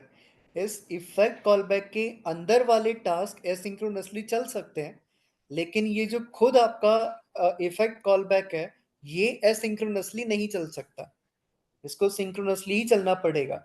इसके अंदर with in this function you can execute certain task asynchronously. For example अगर मेरे पास एक कंसोल लॉग होता, मान लो दो टास्क है मेरे पास, लेट्स से फेच यूजर्स है एंड एक सपोज है कैलकुलेट फैक्टोरियल। तो कहने का मतलब ये है कि इफेक्ट कॉलबैक के अंदर जो ऑपरेशंस है ना वो एसिंक्रोनसली तो चल सकते हैं, लेकिन ये खुद जो प्रोसेस है ना अपना, ये वाला कंप्लीट जो इफेक्ट कॉलबैक है, ये पूरा दूसरे मतलब दूसरे प्रोसेस के साथ एसिंक्रोनसली नहीं चल सकता। ठीक है, ये तब तक वेट करेगा जब तक दोनों फंक्शंस कंप्लीट ना हो जाए। अब इन दोनों में से पहले कोई भी चले इसको फर्क नहीं पड़ता। Getting the point? Yes, sir. Yes, sir. Got it. Thank you. Okay. हाँ तो भैया बताओ, और कोई डाउट? Any more queries?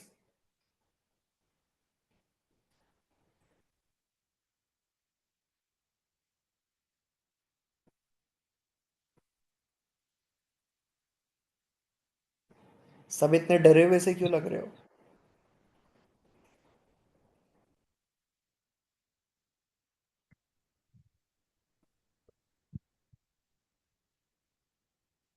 क्या हो, कुछ तो बोलो कोई।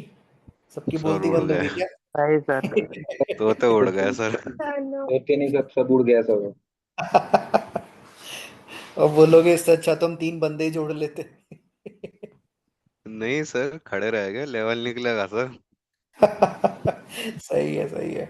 यार ये सब चीजें होती है यार, क्योंकि ये सब एंटरप्राइज एप्लीकेशंस की चीजें हैं, ये तो आपको सीखना ही पड़ेगा, इसके अलावा और कोई ऑप्शन ही नहीं है। सर मैं उस दिन बोल रहा था ना बैकएंड ज्यादा अच्छा है। क्योंकि बैकएंड इसलिए अच्छा लग रहा है क्योंकि आपने बैकएंड का सिर्फ बेसिक ही अभी देखा है, अभी एक्चुअल बैकएंड कैसे बनता है वो तो देखा ही नहीं है आपने। तो जब और भी लेयर्स उसमें आती है ना, सर्विस लेयर आता, फिर आपका डाउ लेयर आता, फिर उसमें एब्स्ट्रैक्शन की लेयर बनती, एक इम्प्लीमेंटेशन की लेयर बनती, तो यही सेम चीज होती है फिर आपके साथ। नो सर, एक्चुअली उस टाइम बोल रहा था मैं कि फ्रंट एंड ज्यादा अच्छा है बैकएंड पढ़ते हाँ। टाइम। अब वही। उल्टा हो रहा है। हम्म। लेवल कहीं नहीं निकल रहे। देखो इसमें आपको प्रैक्टिस की बहुत ज्यादा जरूरत है। अभी एटलीस्ट क्या चल रहा है ऑन पेपर तो क्लियर हुआ। Yes sir. Yes sir. और फिर तो क्या है, जब इस पे आप थोड़ा प्रैक्टिस करोगे और हैंड्स ऑन करोगे, 2-3 चीजें और बनाओगे, तब और ज्यादा ये सब चीजें आपको क्लियर होंगी। ठीक है, मूव ऑन करने में टाइम लगेगा। भैया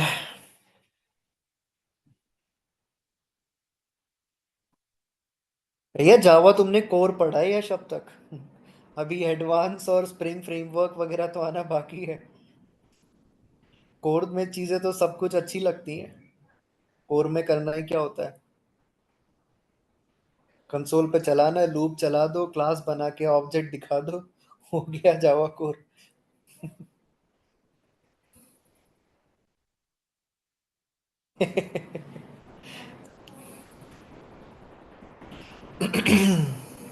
ठीक है।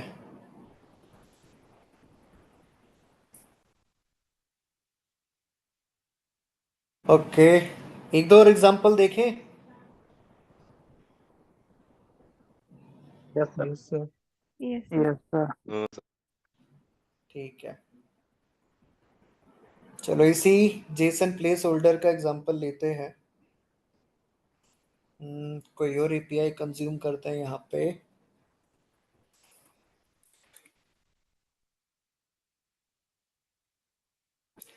पोस्ट एंड कमेंट्स हैं, लेट्स रीड दिस कमेंट्स। चलो एक काम करते हैं, कमेंट्स का डेटा डिस्प्ले करते हैं। ठीक है, तो कमेंट्स पे रिक्वेस्ट को सेंड करने के लिए we are getting this URL. ठीक है, तो एक नया कंपोनेंट बनाते हैं। बताओ कौन सा कंपोनेंट बनाओ, क्लास और फंक्शन, या एक एक करके दोनों?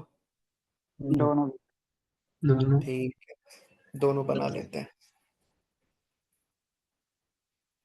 तो let me create a component, for example first मैं इसको नाम दे रहा हूँ कमेंट्स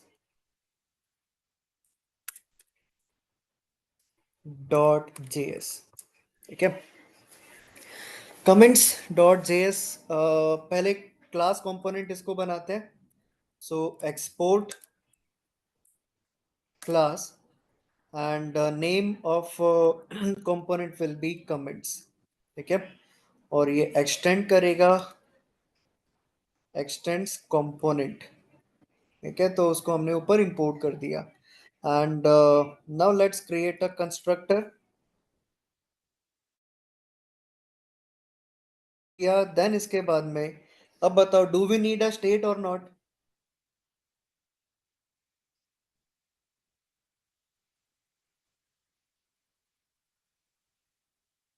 हाँ कुछ तो बोलो, यस सर, स्टेट चाहिए कि नहीं चाहिए? चाहिए सर, डेटा Yes, किस sir. चीज के लिए चाहिए, क्यों चाहिए, क्या करोगे? सर एमटीआर। हाँ, ताकि आप इन कमेंट्स के डेटा को होल्ड कर पाओ into that array, that's why we need a state. ठीक है, तो एक बात को समझ लो, यहाँ पे हर कंपोनेंट में हमेशा ऐसे ही होगा। ठीक है, तो जब भी कोई डेटा एपीआई से मिलेगा ना, we always use to assign that data into the state. ठीक है, आप हमेशा उस डेटा को स्टेट में ही असाइन करोगे। सो दिस डॉट स्टेट, और एक की यहाँ पे बना लेते हैं फॉर एग्जांपल कमेंट्स, जो कि एक एम्प्टी एरे से इनिशियलाइज होगा। Okay, and we need one render function. अब एक काम करते हैं, यहाँ से पहले डिस्कस करते हैं कि what kind of user interface we want. पहले तो कमेंट्स का डेटा देखो, what kind of data we are having. We are having name, email and the body. ठीक है, मतलब यहाँ पे कमेंट का कोई छोटा सा नाम है, कोई ईमेल है एंड देन बॉडी है। तो एक काम करते हैं, पैराग्राफ के अंदर ये कमेंट की बॉडी को डिस्प्ले करेंगे। ठीक है, फॉर ईच कमेंट हमें पैराग्राफ में ये बॉडी को डिस्प्ले करना है, और एक कोई H3 या H4 एलिमेंट ले लेंगे जिसमें हमें ईमेल को डिस्प्ले करना है। I want just only these two values to display in my UI। Okay, so first email will be displayed and then body will be there। Okay, body, for body we will use paragraph, and for email we will use one H3 या H4 element का हम use करेंगे। Okay, so just to have a look कि किस email से हमें क्या comment मिला है। So all of you got the UI, क्या UI बनाना है हमें? Yes, Yes. sir. Yes, sir. ठीक है, चलो तो वो UI को create करते हैं। तो सबसे पहले तो एक div यहाँ पे बना लो। Let's create a division and let's have h1 and let's display like list of comments. Okay, and just below it एक डेमोन्स्ट्रेशन के लिए मैं दिखा देता हूँ। h3 will display the email as for example, पहले होगा फ्रॉम, एक वर्ड होगा यहाँ पे फ्रॉम, एंड फिर उसके आगे होगा ईमेल की value from admin@mail.com, and following will be the paragraph element। let's say this is dummy para, कुछ इस टाइप का कंटेंट हमें डिस्प्ले करना, और ये मल्टीपल चीजें रिपीट होंगी आपकी। ठीक है, multiple H3 and paragraph will be repeated. ठीक है, अभी के लिए बस मैंने एक एग्जांपल के लिए यहाँ पे रखा हुआ है। And let's display this comments component. मैं इसको यहाँ पे कमेंट कर देता हूँ यूजर टेबल को, and now let's display this comment. ठीक है, एंड इस इंपोर्ट को भी लेट्स कमेंट इट।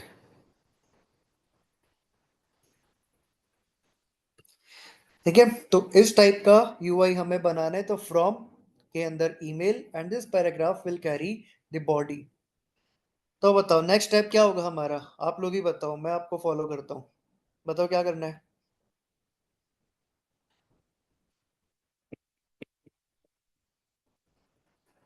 अरे बोलो बोलो, कुछ तो बोलो। यूज इफेक्ट पे एपीआई फेच करना। Fetch करना use use effect. Sir effect, अरे क्लास कंपोनेंट कंपोनेंट डिड है भाई। माउंट। हाँ, उस पर fetch component करेंगे API। Exactly. Let's create component did mount and API का data fetch करते हैं. So let's put a try catch and console.log पे error को log कर दो, ठीक है? And अब कॉल करते हैं fetch function. तो fetch function के अंदर क्या पास होगा आपका URL. Exactly. तो ये रहा आपका comments वाला URL /comments, ठीक है? Now what will be the next step? क्या करें अब? डेटा में स्टोर कर लेंगे और उससे पहले हम इसे await रिस्पॉन्स में Okay. से स्टोर करेंगे। response then response object तो response में store करवा लो const response is equal to this. response object का Response. data ठीक है? अब response dot data है और JSON JSON JSON और फिर ये भी promise देगा, so we have to put one await and फिर इसको एक variable में assign कर लो and फिर इस data का क्या करें अब आगे?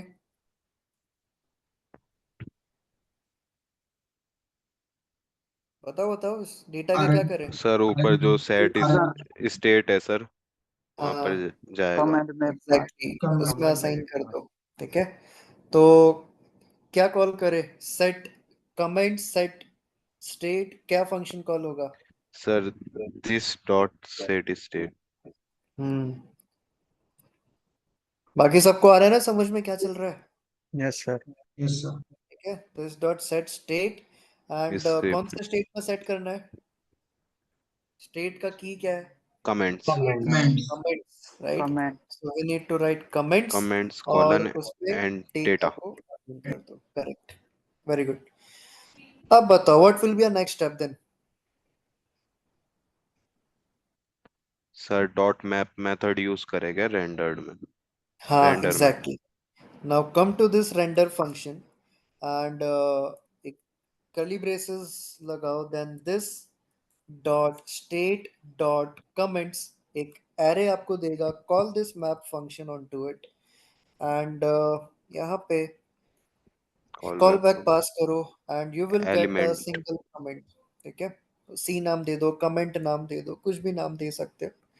Now we have to return, तो रिटर्न करना HTML एलिमेंट, सो पैरेंथेसिस.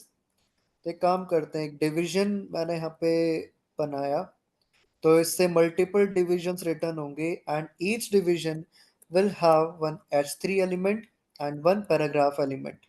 ठीक है, और h3 एलिमेंट में एक स्टैटिकली फ्रॉम वर्ड के साथ में, अब now what we have to display? Email. तो कैसे? C dot email. email comment dot हाँ, email. Exactly, C dot email, क्योंकि वो एक सिंगल ऑब्जेक्ट सी में असाइन हो रहा है and C dot email will be the case. Okay, and now for displaying the body, so it will be C dot body. ठीक है, आया सबको समझ में क्या हुआ इधर? Yes sir. ठीक है, अब जो तोते उड़ गए थे वो आ गए वापस? आ गए सर। ठीक है, ठीक है, तो यू कैन सी यहाँ पे सारा डेटा हमने इटरेट करके one by one for each email हमने कमेंट्स को डिस्प्ले किया. अब चाहो तो टेबल फॉर्मेट में ले लो या जो फॉर्मेट आपको चाहिए वो फॉर्मेट में आप डिस्प्ले करवा सकते हो. ठीक है, तो एक क्लास कंपोनेंट में क्लियर है सबको? yes sir. Yes sir. Yes ठीक सर। है, चलो तो अब यही सेम चीज उधर क्रिएट फंक्शन में करते हैं ना फंक्शन कंपोनेंट. तो मैंने ये 2-3 एग्जांपल्स आपको बताए हैं, so you should have a hands on. ये जितने भी अलग अलग है ना, पोस्ट का डेटा है, एल्बम्स का डेटा है, टू डूज का डेटा है, तो आप इन सारे रिसोर्सेज पे ये प्रैक्टिस करना, कर लोगे ना? Yes sir. ठीक है,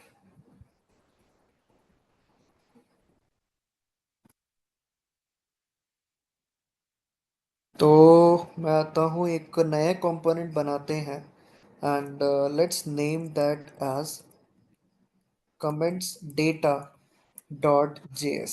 ठीक है, Now let's create it as a function component. So export function comments data, and now let's return our UI.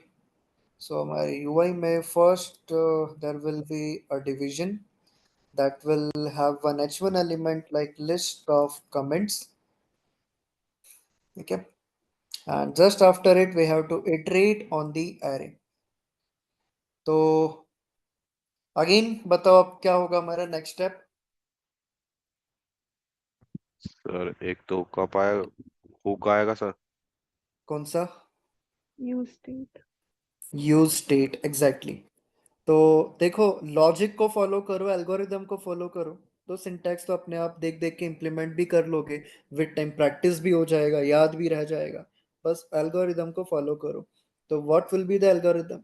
State होना चाहिए जिसमें कमेंट्स का डेटा असाइन होगा। फिर एक हमें ऐसा फंक्शन चाहिए जो फर्स्ट रेंडर के बाद कॉल होगा, उसमें एपीआई कॉल करो, स्टेट में डेटा असाइन करो, फिर स्टेट पे इटरेशंस करो। That's it. तो स्टेट इनिशियली असाइन करते हैं ब्लैंक एरे से, एंड इस स्टेट को नाम देंगे यहाँ पे। So name will be comments. Okay, and function के लिए नाम दे दो set comments. Okay, comments and the set comments, and we need one more hook, that is use effect, and इस use effect के अंदर we have to pass this callback and a dependency array. अब बताओ अब क्या scene है, आगे क्या करें? Define one function outside. हाँ, बाहर वो फंक्शन क्यों बनाना है? अंदर एसिंग क्यों नहीं लिख सकते? Race condition race condition. Exactly, race condition के लिए। अब तो आता है, ऐसे ही डरते हो तुम लोग कि कुछ नहीं आता। const, फिर let's name that function as fetch comments. ठीक है, एंड अब इसके अंदर वही सेम कोड हमको प्लेस करना है। तो मैं इसको ही यहाँ पे कॉपी एंड पेस्ट कर लेता हूँ कमेंट्स डेटा के अंदर। Let's copy and paste it, और इस पे लगा दो यहाँ पे async। अब बताओ क्या चीज यहाँ पे चेंज करनी है? बोलो बोलो।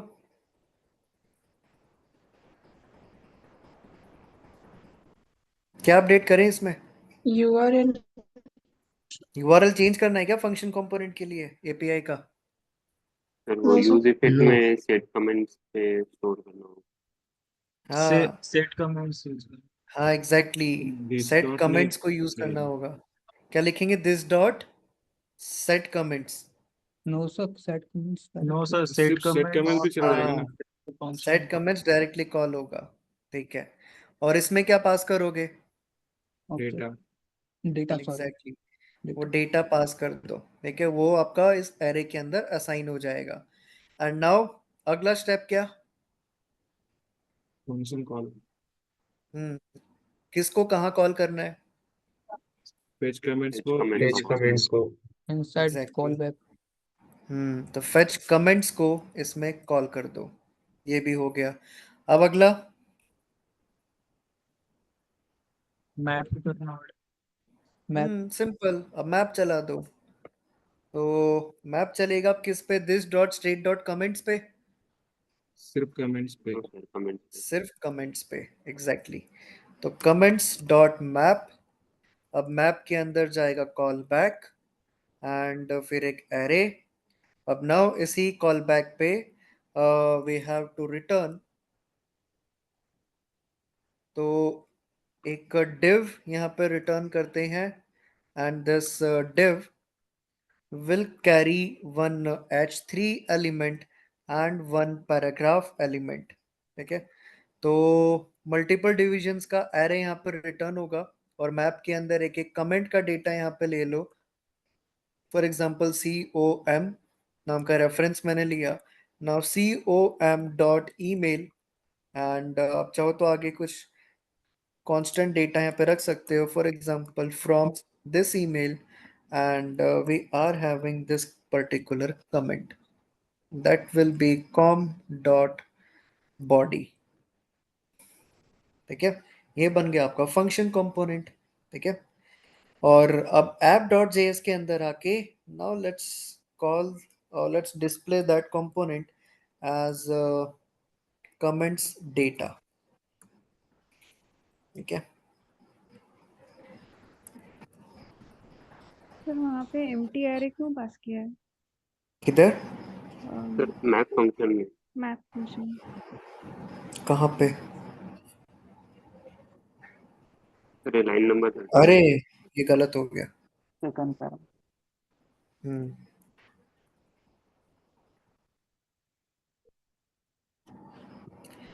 तो अगेन देखो वही सेम डेटा यहाँ पे दिख रहा है, but this time instead of a class we are having this function component.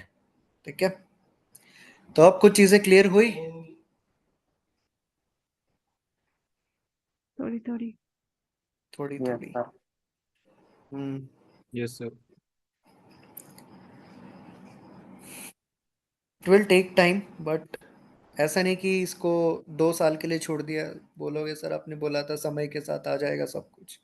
Practice करना पड़ेगा। एक एग्जाम्पल को कम से कम 2 अलग अलग वैरायटी में 3 से 4 एग्जाम्पल्स बनाओ एक ही ऑपरेशन के लिए। जैसे मैंने कमेंट्स के लिए क्लास फंक्शन बनाया, फिर यूजर्स के लिए क्लास और फंक्शन बनाया, तो सेम वे में आप उसके पोस्ट के लिए, फोटोज के लिए ये सब अलग अलग क्लास और फंक्शंस बना के देखोगे, तब आपका ये सारी चीजें प्रैक्टिस में आएंगी। ठीक है,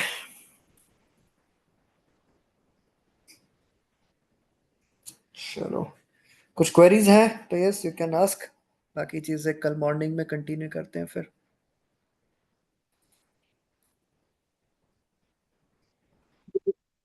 Sir, can I join 10 to 15 minutes early, sir, tomorrow morning? Because if someone has any query, they can ask me tomorrow early morning. Morning में किस टाइम पे? Maybe 7:45. If lecture is 7:45 on. ठीक है, ठीक है, ठीक है, ओके। Okay. सर हाँ अब्दुल। सर मेरा रिएक्ट नहीं चल रहा है। एक सेकेंड बताओ। सर मैं स्क्रीन शेयर कर रहा हूँ। हम्म, सर मैंने सारी कमांड यूज कर ली, दोबारा से वो भी डाउनलोड कर लिया, मगर यही एरर आ रही है।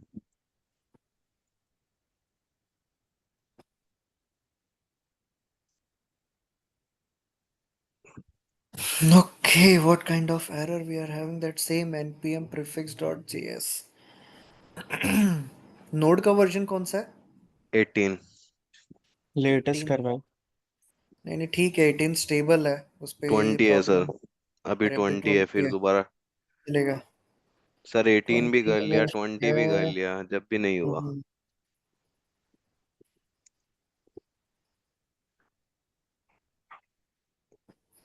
हम्म, एक बार वो एरर दिखाना ऊपर। सर सेम एरर 22 पे भी आ रहा है। 22 तो इंस्टॉल ही मत करो, बाकी इन पे आ रहा है तो इनको कैसे रिजॉल्व करना है वो अभी देखते हैं। सर 22 में क्या दिक्कत है? क्या 22 में क्या दिक्कत है? 22 में वो अभी स्टेबल रिलीज नहीं है, वो टेस्टिंग फेज में, वो बीटा क्योंकि वर्जन है। मैंने जब 22 इंस्टॉल किया तो सारे एरर चले गए मेरे। हाँ, तो वो वर्जन 2 मतलब सिस्टम टू सिस्टम वो अलग अलग बिहेव कर सकता है यार वो। अच्छा। सर फिर एलटीएस वाला डाउनलोड करें क्या? हाँ, लॉन्ग टर्म सपोर्ट वाला ही always recommended. Okay sir. npm prefix.js, एक सेकंड।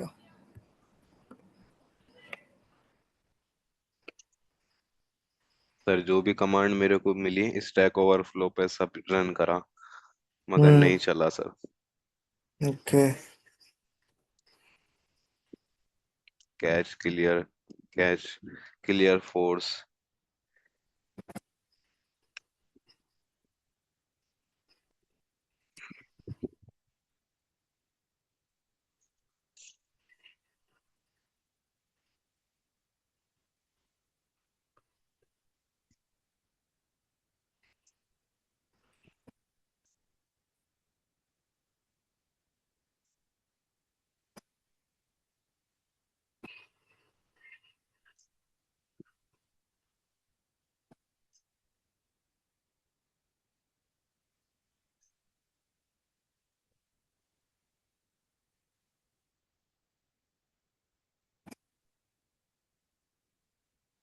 ये जो एरर है एक बार कॉपी पेस्ट करना। ये सिर्फ VS कोड में प्रॉब्लम दे रहा है या फिर सभी जगह पे है? सभी जगह पे ऐसा। ओके।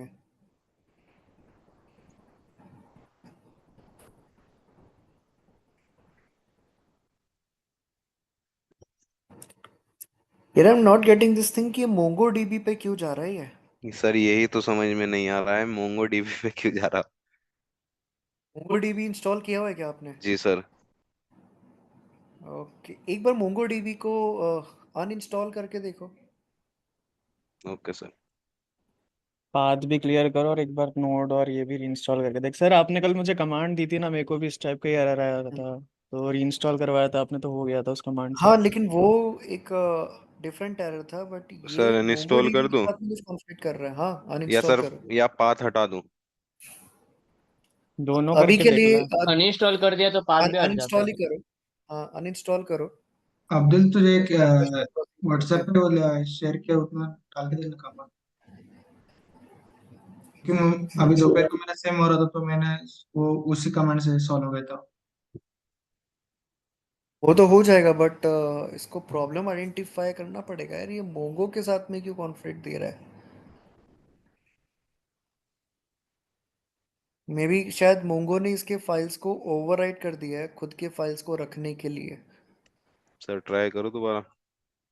एक बार करो, नहीं तो फिर मोंगो अनइंस्टॉल करने के बाद में फिर से नोड को रीइंस्टॉल वगैरह करना। हाँ, ये नोड फिर से इंस्टॉल करो, और अभी के लिए इसको अनइंस्टॉल करके फिर से इंस्टॉल करो नोड जेएस को।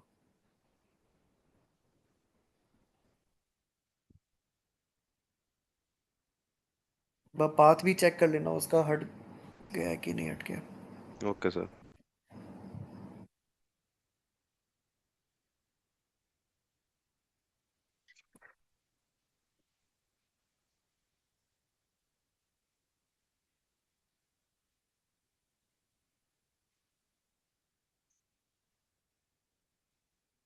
ये मोंगो का पाथ अब तक रखा हुआ है, इसको हटाओ मोंगो के पाथ को। ये मोंगो एसएच भी हटाओ। हम्म,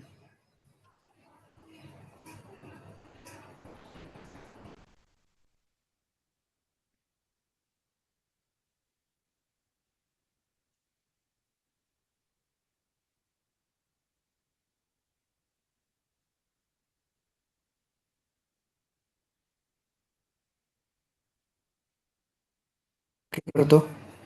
अब फिर से इंस्टॉल करो नोड जेएस।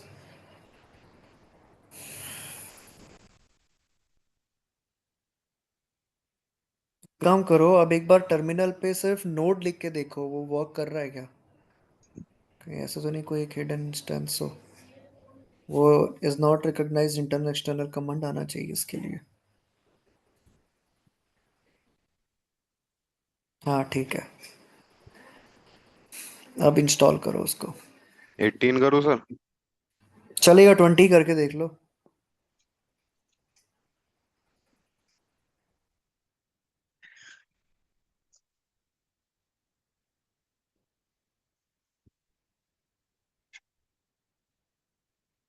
सर ये टिक करूं या नहीं।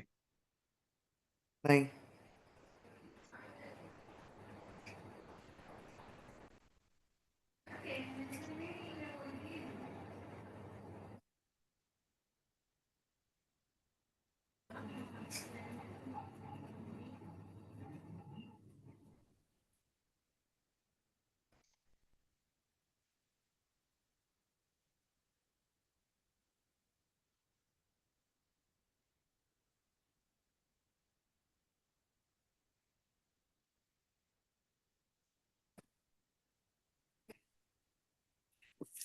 पहले एक बार विंडोज कमांड प्रॉम्प्ट पे चला के देखो, वहाँ पे ये चीज़ें वर्क कर रही हैं क्या। आपके प्रोजेक्ट फोल्डर का लोकेशन ओपन कर लो यहाँ पे कमांड सर प्रॉम्प्ट में। नोट तो देख लो। हाँ, नोट तो चल ये ही तो आ जाएगा। गया सर। हाँ, इससे बाहर आके प्रोजेक्ट लोकेशन पे आ जाओ।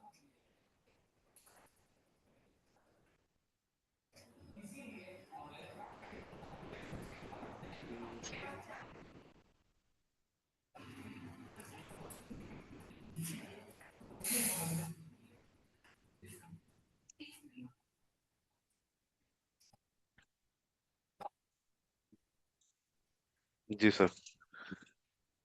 अब npm स्टार्ट करो इसको। NPM start.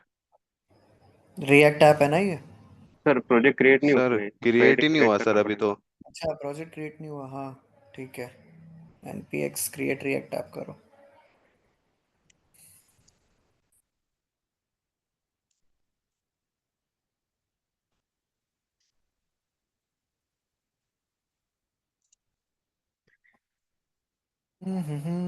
अब किससे प्रॉब्लम आ सर अब भी रही है? वही है, मोंगोडीबी सर्वर।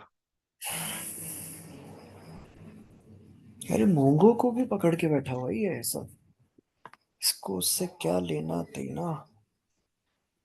पावर एक सेल नहीं काम करो, एक हटाया बार अब्दुल। npm, पावर सेल भी हटा दो मोंगो का।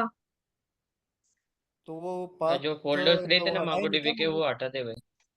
हाँ, एक अरे बार उन सारे फोल्डर अब्दुल, वो कमांड यूज करना सेम है, इसलिए मैं बार बार ठीक है अब्दुल, वो भाई। तेरा मोंगोडीबी ना तो बैकग्राउंड में इंस्टॉल चल नहीं रहा होगा करना है, शायद, मतलब एनपीएम को उसको बंद कर दे। यहाँ से इंस्टॉल कर लिया, ट्राई कर, सेम इशू हुआ था मेरा भी दोपहर को। करता हूँ भाई मैं। यही ना कि npx क्रिएट। हाँ, इंस्टॉल हुआ। अच्छा ठीक है।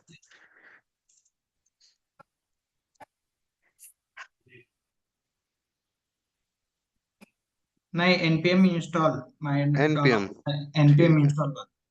ठीक है, -g लगा देना इस पे। ये करना ना। यही ठीक है। हाँ इससे हो जाएगा सर। अच्छा मायक मत कर।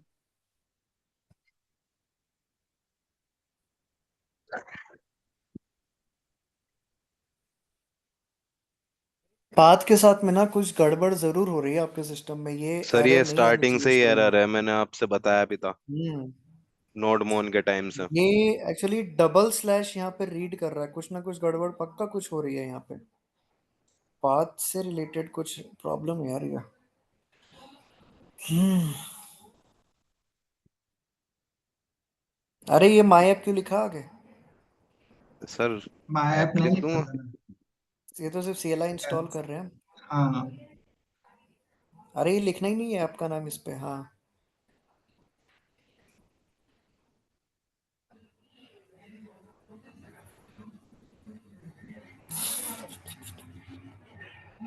अब चला के देखो ये क्रिएट रिएक्ट ऐप।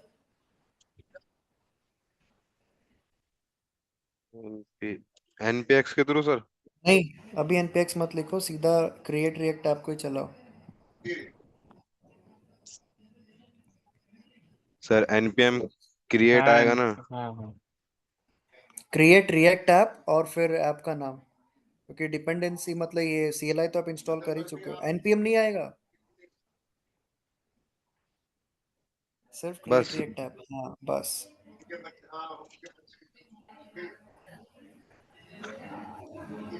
देखो फिर से वो जा रहा है मोंगो डीबी के पास में। हाँ, एरर नंबर 4058।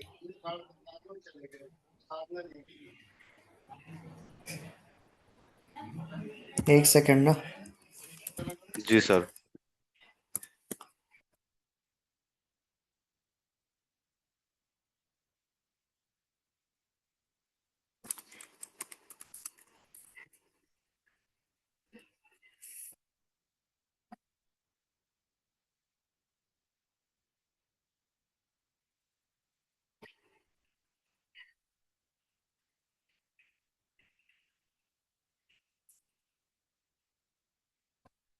ये एरर देना मुझे कॉपी करके पूरा, ये जो अभी रिसेंटली आया था ये यस वाला, सर। पूरा देना।